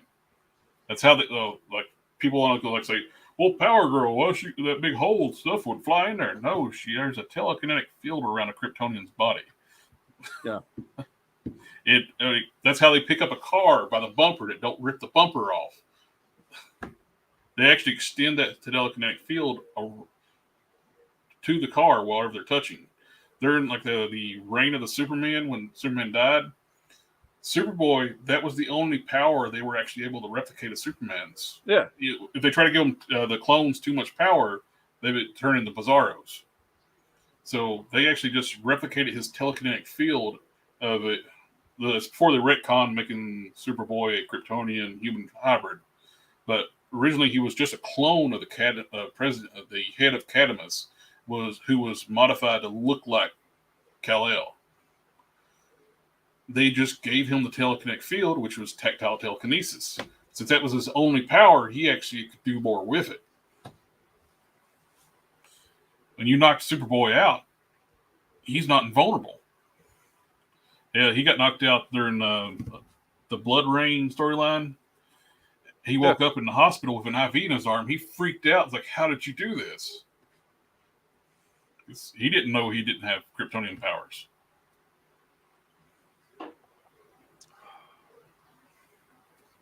More bullshit writing. We could write comic books better than this shit. We could write movies better than this shit. Well, we should. Should. Where's Jolly? I'm going to have him pen a script for me. Put his fucking degree to some use. Right. He's probably deep into some anime show right now. Probably. Either that or sleeping. That's the multi-year plan. I actually been working on like starting like a comic book universe.